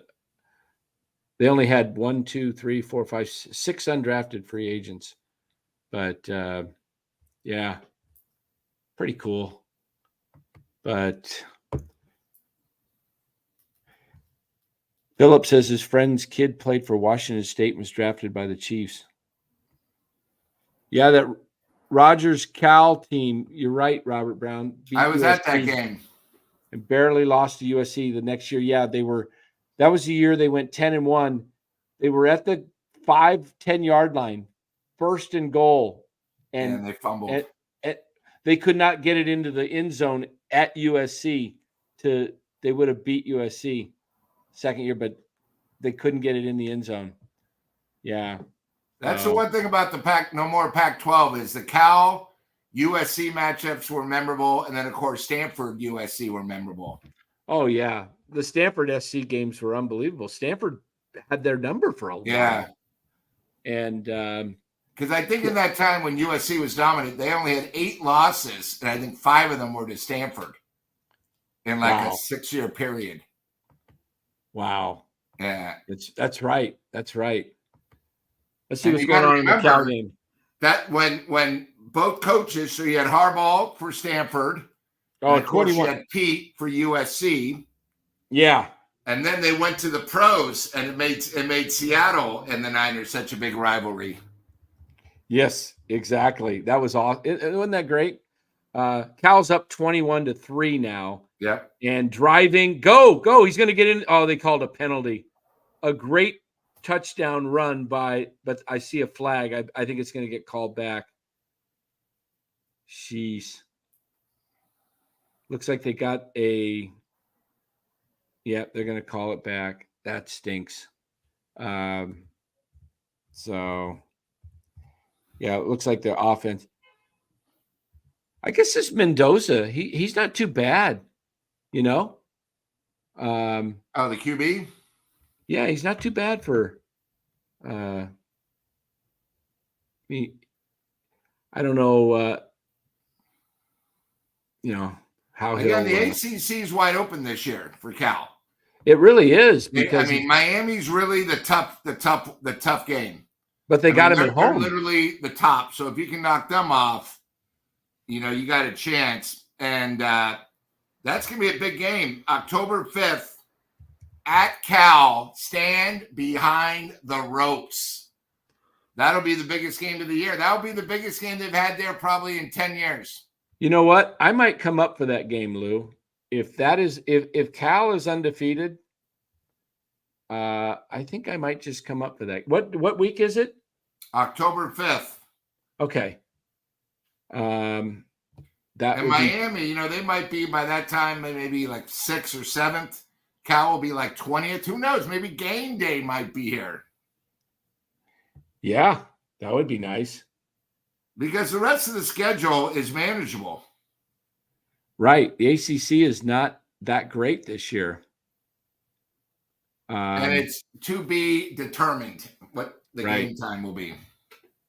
Yep. What do we got here? But I think that's good. We'll have to save one of these nights. Once the Giants are eliminated, guys, you be in the chat, pick your top 3 college plays of all time, because there might be plays that maybe we are unaware of. You know what I mean, Dan? And it'd be fun, and we can sort of see what the chat thinks for college football. Your top 3 greatest college plays. There might have been a play that you saw that we'd go, oh my God, I didn't even know that existed. Yeah. Well, we're about done. What do you want to, I don't know how long it would take to do our all-decade team. Might take a while. Maybe we will do a special show on that. Yeah.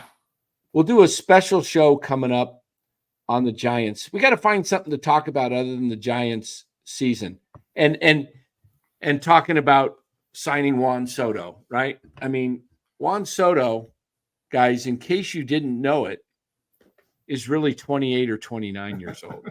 He's not 25. I'm telling you, Juan Soto's not 25. I'm going to. Yeah, I would love to do something, your top five either games or experiences, either at, it could be an opening day, your first opening day you went to at Candlestick or at Oracle Park, like when Oracle Park had the first game ever, which of course was against the Dodgers. Yeah, didn't the Giants go 0-5 to start the season that year? And people said, "What the hell?" I didn't sit in my seats. We sold them to Larry Ellison of Oracle.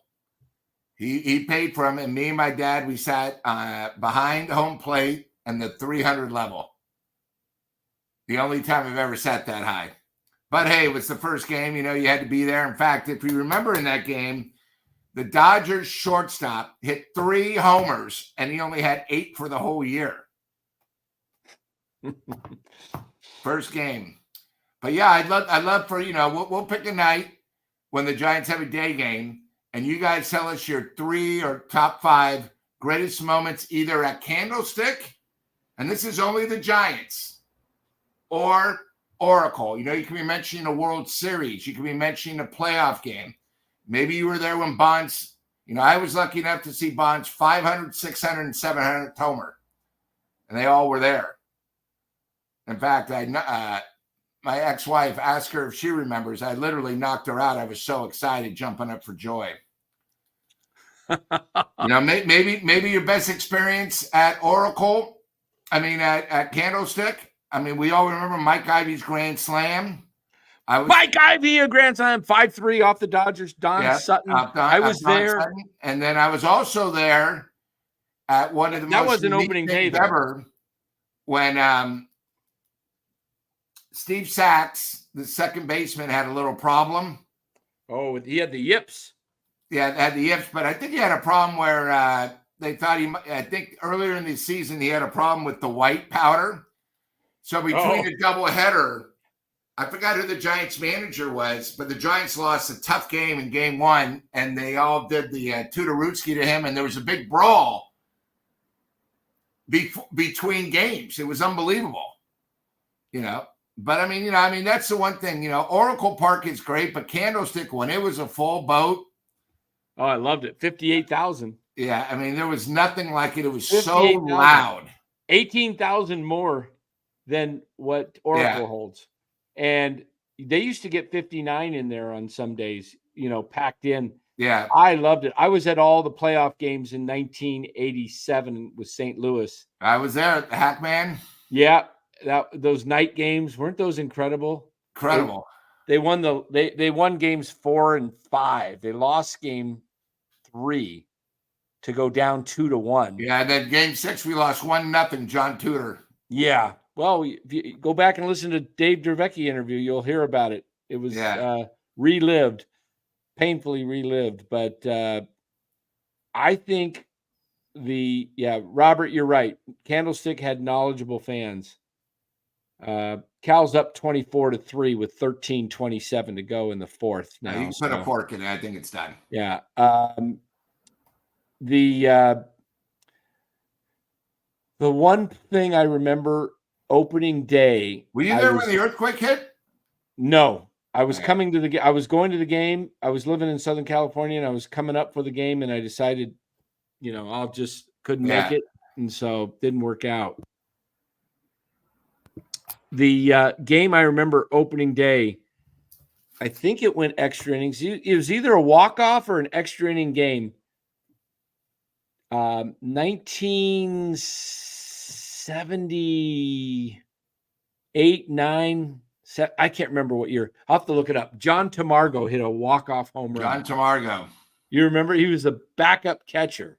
We had Tamargo. Dave Rader, right? I just wanted to show the chat something because we'll never see this probably while we are still around. Does everybody see what this is? Let me look here. I'm looking at some. Oh, yeah, tickets. Actual tickets. Postseason. You may not see it for a while, right? Yep. Yes. Let's see if there's any history of this. Do we Back then, tickets were $275 on opening day. Now they're like $6. Yeah, like $750. Yeah, in your seats.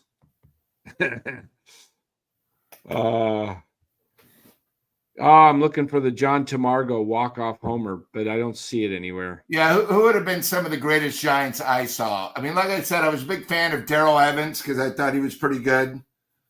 You know, Darrell still is on the only team ever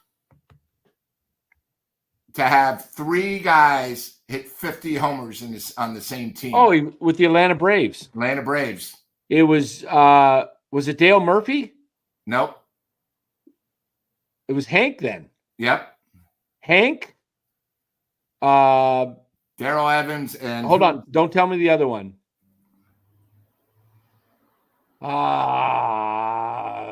It wasn't Dusty. He never. None of the Yankee guys ever did anything. People forget Dusty. He was a good. You Atlanta sure Brave 3 guys hit 50 on one team? You sure it wasn't 40? Well, that's what I'm looking up. I don't think 3 guys hit 50. I don't think Darrell Evans ever hit 50. Yeah. God, I forgot he went to Detroit too. All right, so he hit. Boy, you know he had 415 lifetime homers. No, I think it was only 40 then. 1973. Yep. I got it right here. The 73 Braves. Here it was. It was Henry Aaron, Darrell Evans, and Davey Johnson, the manager of the Mets. Sorry. I was wrong, Chad. I made a mistake. You know, this is back in 73. You had me going there because I thought, I never remember Darrell Evans hitting 50 homers. Yeah, but still, I mean, I didn't know Darrell had 415 lifetime homers. Oh, they scored. San Diego scored a touchdown, 24-10. All right, they scored. They didn't score at all last week. You're right, Robert. Exactly. He says it was 40, I believe. Yeah, Lou getting us all worked up. Did the Giants ever have 2 guys hit 50 in a year? I don't think Mays and McCovey ever hit 50 in the same year, did they? No. I don't think so. I don't think Willie Mack ever hit 50 in a season. Mays had 52. How about this? Darrell Evans hit 41 homers in 73. And in 1985, he hit 40 for Detroit. How about the team that had 4 guys hit 30 in one season? Can you name those guys?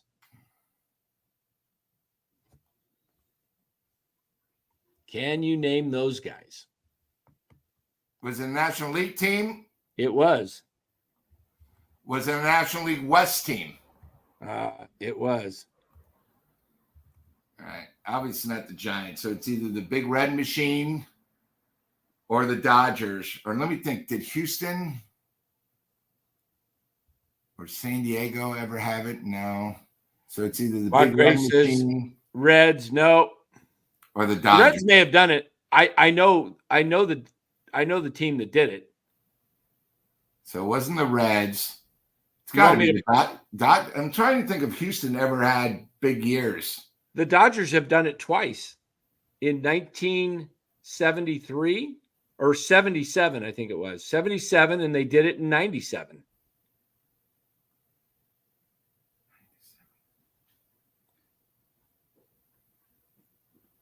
You ready for it? God, you got to have one of the guys we know very well is I'll give you a hint. One of the guys was we know very well as a San Francisco Giant. So that's the Ripper. No, I'm saying he didn't do it with the Giants. Oh. But I'm gonna have to. Well, obviously, wait a minute. Didn't the Atlanta Braves in the last couple of years, didn't they have 4 guys? Yeah, the Braves did it. Yeah, just recently. Yeah, I think 2 years Mark ago. Graves has got it. Homers. Oh, come on, Mark. You're so close. All right, I'm gonna have to show it to you. I was thinking the Dodgers. Okay, here it is, Dusty guys. Baker when he was a Dodger. Smith, a Rick Monday. There, you said you said it, guys. Hold on here.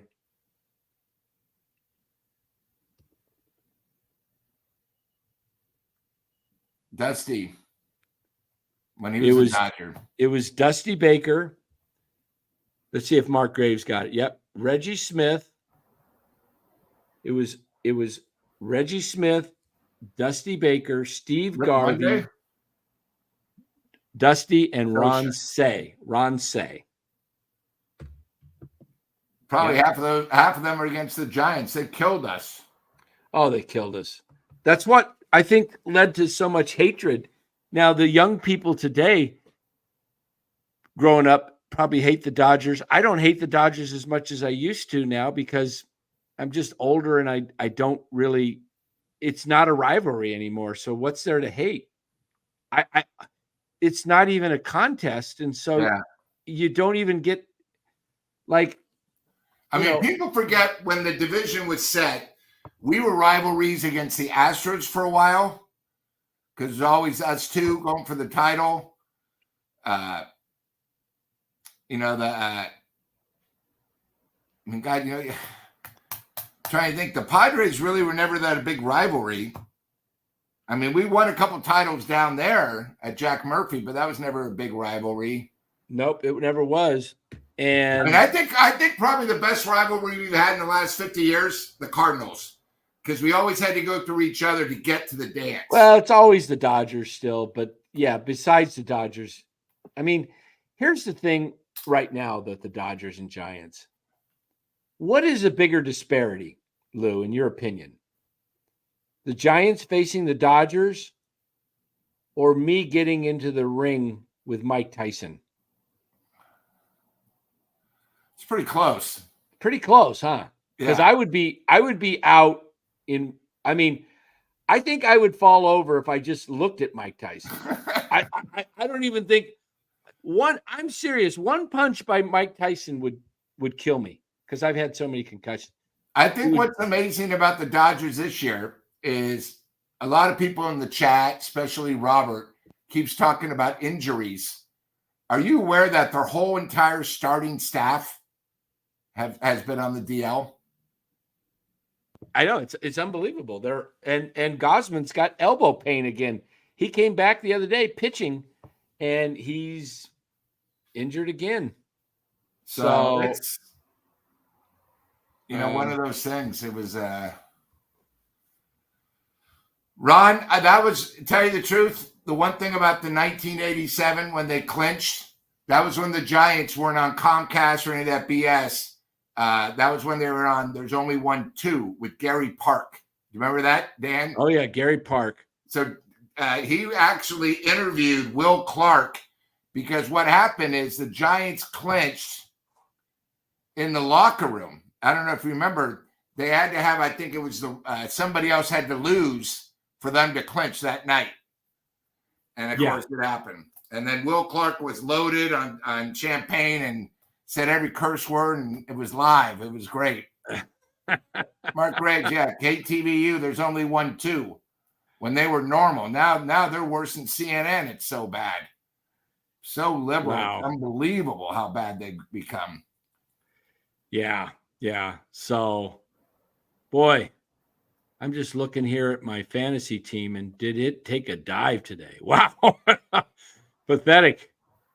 I went. I might have to change my. I think I have to change my team name from worst to first to fourth to. I went from first place tonight down to fourth place. So worst. I was in last place for the first 2 months. So I got to change it. Worst to first to fourth to question mark. That's going to be it. To where the heck am I going to end up? Out of something. So I don't know. I can end up anywhere between 1 and 7 in this league. The Giants are so boring, and Kruk and Kipe had nothing else to speak about the Giants. They showed highlights of the Panda pitching the independent league. Oh, he pitched 5 innings. Yeah. So 5 innings. He didn't give up any runs. Who has gotten so old and doesn't know where baseball is anymore. That's why I want him gone after next year. Said, this is what he said. The Giants should hire him. He would help the pitching staff. Panda's about 38 years old. Should hire Panda? Yeah. Yep, Ron, you're right. 71 and 87, they clinched in San Diego. Remember both very well. Watched them both. 87, Don Robinson. Giants I think the final out. Don Robinson actually pitched and hit a homer. Trying to remember the 1971. I think, if I recall, I was 10 years old. The final out of the game was either to Willie in center or a fly ball to left field. I'm going to check that out, see if my memory serves me correctly. I wonder if Google would have that. 1971 SF Giants. I was 4. Final out of the season in San Diego. Let's see if it's on here. On the final, how the 71 won the West. See if Wikipedia. That was pretty wild. Yeah, I don't see. That doesn't tell me. Does anybody? Probably nobody would remember that.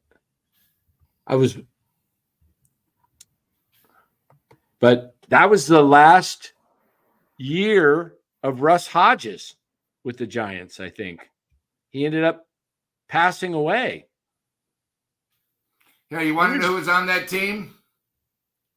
I remember. I'll tell you some guys without looking. All right. I knew 5.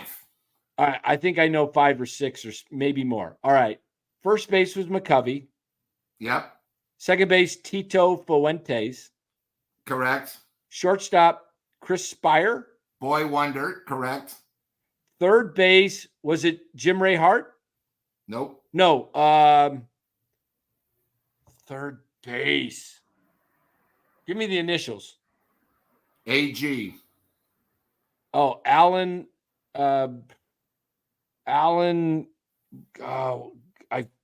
Gallagher.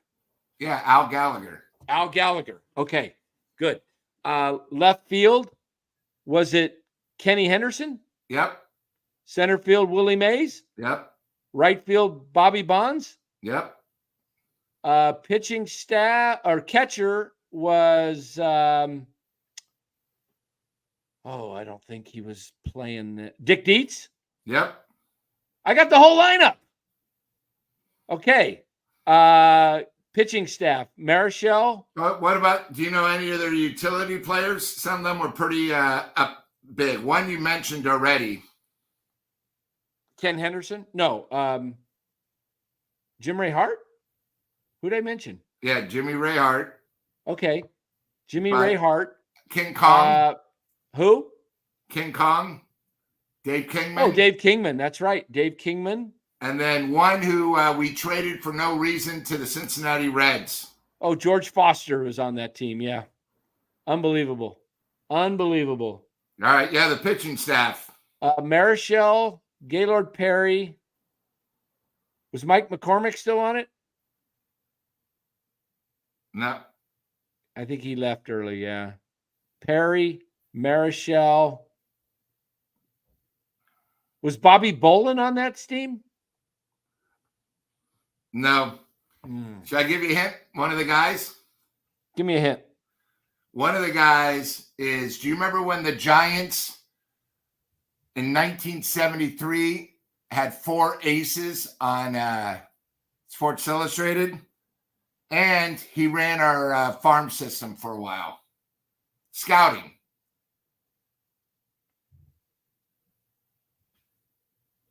His initials are JB. Jim Barr. Jim Barr, correct. That's right. Jim Barr. I know. And I'll give you a hint of another guy. Okay. He's famous for announcing for the Chicago White Sox. Steve Stone. That's right. Steve Stone. Oh, was Ron Bryant on that team, or was that 73? I know Ron Bryant. Yeah, he was. Okay, I saw Robert Brown say Bryant. Yeah, Ron Bryant. That's pretty cool. That was pretty cool. The record was 90-72. Yep. I was going to the World Series had they made it. They lost to the Pittsburgh Pirates. Yep. 3-1.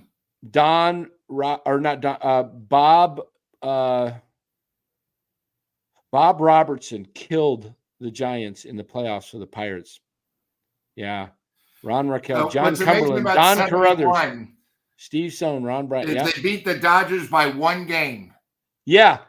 That was a season was wild. The Giants were up 10 games, and then the Dodgers whittled it down, and then the Giants pushed it back up, and then it came down to the last game of the season in San Diego.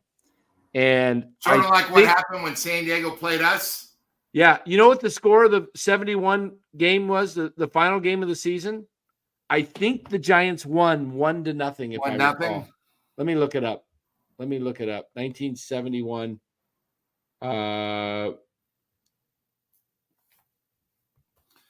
yeah, back then, chat, a lot of you guys are too young to remember this, but this is the way it was when they split in 2 divisions. It used to be 1 big division till 1969. Then they made it 2 divisions. So our division was, and the Giants are lucky it's not this now, us, the Dodgers, the Padres, the Atlanta Braves, Cincinnati Reds, and Houston Astros. Look at their schedule. Look at their record in 71. They were 27-9, Lou. Yeah. At one point, 27-9. Nothing like these teams today. 37-14. Look at the record. And then if I could I wish I could show you the standings, but they started struggling at some point. Where was it? Well, right there, they lost 8 straight. Yeah, they're 110, 107 to 1. Look at that. 111 to 116. Yeah, they lost and they started struggling, and then they won 5 in a row. Then they lost 3 in a row, but then they won 5 in a row again. But then they lost. Look at how many they lost at the end of the season. 1, 2, 3, 4, 5, 6, 7. Remember, I told you they were up like 8, 10 games, and it was like, oh my goodness, it's going to come down to the end. And look, they got swept by it was only 2 games. My God, they went 1 in 11. Yeah, it was crazy. And then they had to win the last. What they win the last? They won 3 of the last 4 to win the division. I remember. Oh gosh. Okay, it was 5-1. That's right. It wasn't 1-0. Okay, 5-1. Seems like they won 1-0 with some game against San Diego. I think that was Russ Hodges last year. He handed it to Lon Simmons and him were the guys. But that's the one thing about the Giants. Since they've come out here, you know, we all talk about how great Krupp and Kipe was. The one thing the Giants have done, they've always had the best announcers. Yeah. I mean, Lindsey Nelson, Al Michaels. Oh, he passed away during the season, Russ Hodges. Oh, is that what happened? He passed away at the very beginning of the season. He didn't get to see the Giants win a division title. He passed away. I remember April 19th, 1971. That's like a week after the season started. He was the famous Bye Bye Baby, you know. This Russ Hodges for today's. Oh, yeah, he had that voice. Russ Hodges, and then Lon Simmons was the great Tell It Goodbye. Way back, way back, way back. Tell It Goodbye. Number 25 for Bobby Bonds. And the Giants lead it 3-1. I grew up on Lon, Al Michaels. Yeah, you remember it was Giant Vision. The only way you could see the Giants home games was on Giants Vision. Yeah, Bill Thompson, Ron Raquel remembers. All us what do we call ourselves? I guess we're seniors. I'm a senior now. Lou, I'm Social Security eligible. I've been helping clients. I've been helping clients with Social Security planning and financial planning for 25 years, since I was in my late 30s. And now I'm one of them. Oh man. Now I'm one of them. So, yeah. Dan, do you see this? I met my favorite announcer of all time. Do you see who this is? Is that Joe Torre? Nope. It looks like him. Hold on. Should I give you a hint? Wait a minute. Yeah, give me a little hint. He did the does anybody know who this is on the chat? He used to do San Diego Padre baseball. Oh, Jerry Coleman. Nope. And he did 12 years of UCLA Bruins. And he did 25 Rose Bowls. Oh, Dick Enberg. There you go. Dick Enberg was great. Yes. He had such great catchphrases. He was probably I meet a lot of, through my work, stars and everything, but he was. Thanks, Robert. The man. Yes. I was nervous to see him. I agree, Robert. I did not care for Ron Fairley. Oh, Ron Fairley. Did you guys like Joe Angel? I never liked him. I didn't like Joe Angel either. He just didn't have that. How about Dave Glass? Didn't like him, and I didn't like Joe Morgan either when he did it. He was on Giant Vision. I think my favorite team. I loved Gary Park. I sort of grew up on him. I loved Al Michaels and Lon Simmons together. They were great. And was it only 1 year? 1 or 2. It wasn't long. He wasn't much. Going to ABC. Yeah. Al Michaels used to do the Cincinnati Reds and then came to the Giants. And Lindsey Nelson. Al Michaels took over Lindsey Nelson because I did not care for Lindsey Nelson. Hello, everybody. This is Lindsey Nelson along with Hank Greenwald. We're here today. San Francisco Giants. And then he also did the Notre Dame highlights on Saturday night. Yeah, Saturday mornings. Yeah. Hello, everybody. This is Lindsey Nelson along with Hank Greenwald. And he always wore the plaid. Yeah. This is Lindsey Nelson. Yeah. Notre Dame. There was we move ahead because of no further action. We move ahead. And I used to watch the Notre Dame highlights every Saturday morning. Yeah. You know, when you have limited TV when you're growing up of sports, David Glass became the mayor of Petaluma. I didn't know that, Mark. That's cool. Mark Graves says that he became the oops, let me click that. There we go. Oop. Yeah, Greenwald radio was great joy. David Glass later became mayor of Petaluma. Yeah, I did not care for Lindsey Nelson. He used to hello, everybody. This is Lindsey Nelson along with Hank Greenwald. Hank was okay. Hank was great. You know what? Giants beat the Cubs. After 39 years, it was sort of a great call he got. Yes. It was amazing. Amazing.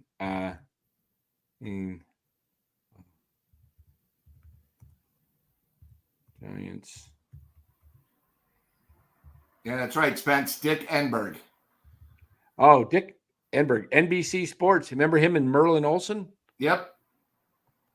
Yeah. I mean, that guy, if you want to see someone that had a good career, my God, he called all 10 championships for UCLA Bruins. He used to be the voice, him and Merlin Olsen, of the Rose Bowl on NBC. He did 3 Olympics, and then his love was baseball, so he kept asking the Padres. And Jerry Coleman finally retired, or, he didn't want to do it anymore, and he stepped in for 5 years. Yes. So, let's see. And Lon was great. Lon was great for local. Of course, the great Bill King. Oh, yeah. Yes. Why can't I find that? I'm looking for something. Why can't I find? I'm looking for something that I want to find.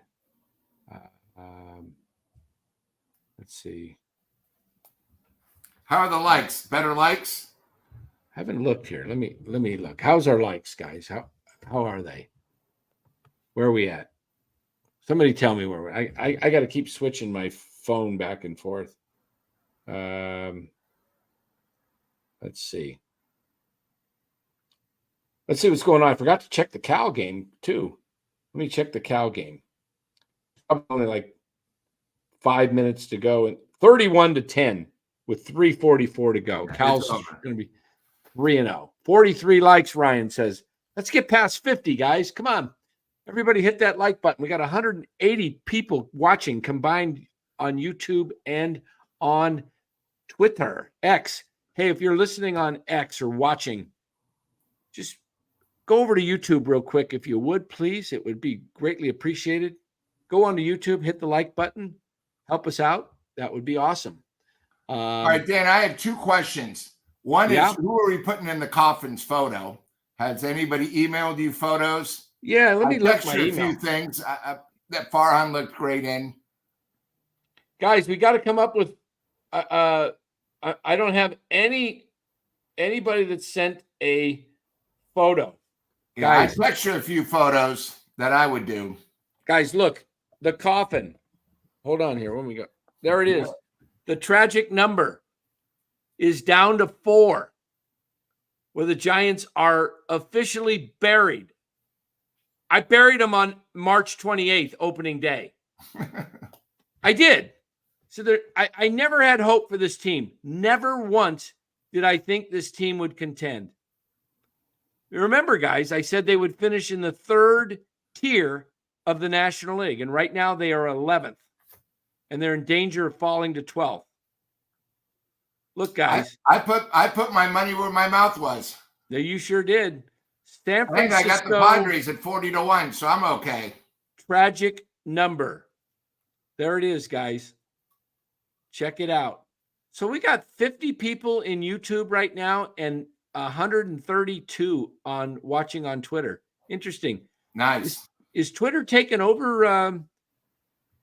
Is it more? That's the easiest way to get you, because I get on Twitter every time you do anything, you post anything, I get an alert. When your show comes on, I get an alert. We might have to do something on Twitter here. Figure out. This is I love Twitter. I love Elon Musk's takes on Twitter. He's always putting stuff out that's agreeing with other people. Ooh. Hey, all of you 136 people or so watching on Twitter. Well, we jumped up to 188. Now go ahead and turn on your YouTube notifications. Yeah, if you turn on YouTube notifications, you'll get notified when we come on too. And then chat, think of a topic you want to talk about. Like me and Dan were talking about earlier. We're going to do either 3, probably our top 3 or top 5 events ever at Oracle. I think we should just stick to the Giants, because at least you can remember something. It could be an opening day with your family. It could be an incredible game. Could be maybe the first half price night. Do you remember when they used to have the half price nights on Tuesday? Bleachers were 50 cents for 2 tickets in the bleachers. I'm laughing because I posted something yesterday about when the Giants, Tristan Beck hit Tatis in the elbow. And I said, what is this? San Diego should be pissed right now. They're trying to get to the World Series, and some journeyman pitcher with the Giants going nowhere plucks him after he earlier hit a home run. Yeah. I said, if I'm the Giants, I bet if I'm Matt Chapman, I'd be watching out for my backside. I remember that. We talked about that last night. All these people coming at me thinking I'm a Padre fan. I was cracking up. It's pretty funny, but they said, "Oh, when's your last World Series, dude?" I said 2014. And they go, "Oh, I thought you were a Padres fan." I said, "No, I'm just not a homer. I will point out how crappy the Giants are." I think is there anybody out there that rips on the Giants management and the organization more than me? No, I love your article you did 11 hours ago. I mean, once again, NorCal Sports Network called it. Watching baseball for over 50 years, it doesn't take a rocket scientist to know this team is deeply flawed, and they will struggle to score runs. Way too much swing and miss, like usual. Farhan is awful at roster construction. That was on what was the date of that was written? It says 11 hours ago. Oh, yeah, but what was the original date that I put the attachment to? I think I was. And Melvin's coming up with excuses. 1 day ago. Yeah, but I actually was attaching I think on one of those, I attached my original tweet on March 28th about the lineup. I said, this lineup doesn't impress me at all. They had Lamont Wade batting third opening day, and I'm like, please. And we've said this again. Next year, it'll be 19 years in a row. We'll have a different left fielder starting for the San Francisco Giants. Yes. Because Conforto will not be with us. Correct. Yes. I mean, that's an embarrassment right there. Right. It is.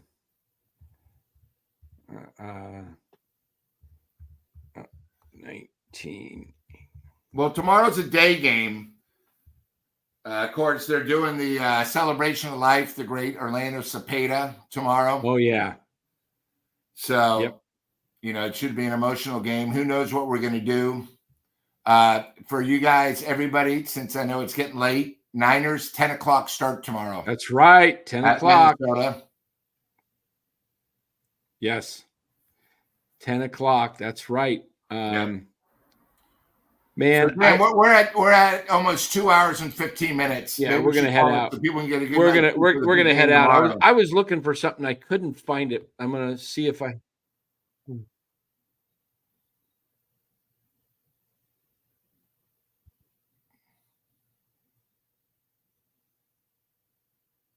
Robert, enjoy. Remember, it starts early tomorrow.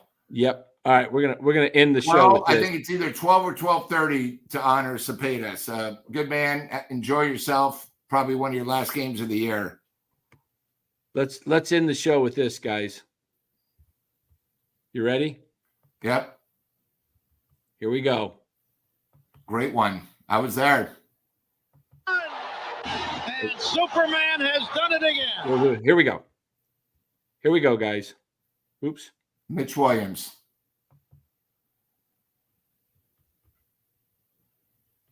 Come on, what happened? Maldonado with the lead from third. Butler off second. Thompson from first in the pitch. And Clark hits it up the middle in a center field base hit. Maldonado scores. Here comes Butler. On his way to third is Thompson. The Giants lead 3-1. And Superman has done it again. Guys. And what was great about that? Mark Grace batted .714, something like that for the playoffs. Yeah. And Will was like 6-something. They just kept going back and forth.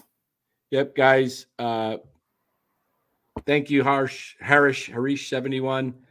Great show as usual. Bye-bye. Yep. Guys, we're going to head it out of here. Tomorrow they'll honor the great Orlando Cepeda. And number 30, the statue of Cepeda out there, down there where I used to enter for my tickets, down there by the toward the left field line, coming up the Embarcadero. Mark Graves says Vikes 49ers 27, Vikes 13. I had Niners 34, Vikes 24 in the earlier today. Probably went a little too high on the Vikings score, but I mean, hopefully it's like 34-17. But anyway, wasn't that exciting listening to Hank Greenwald? That's what we're trying to get to again, guys. That's what we want. We're not trying to bash the Giants all day, all night. But guys, we got to be honest. This team is pathetic. It's really, like I said in the beginning of the season, I thought Sacramento River Cats opening day lineup was better than the Giants opening day lineup, and you can't convince me otherwise. So the Giants are just going nowhere. As long as Farhan's here, they are going nowhere. And if ownership brings him back for one more season, there's no reason to blame Farhan. Start blaming the owners, because we all know Farhan's incapable. So, guys, we're going to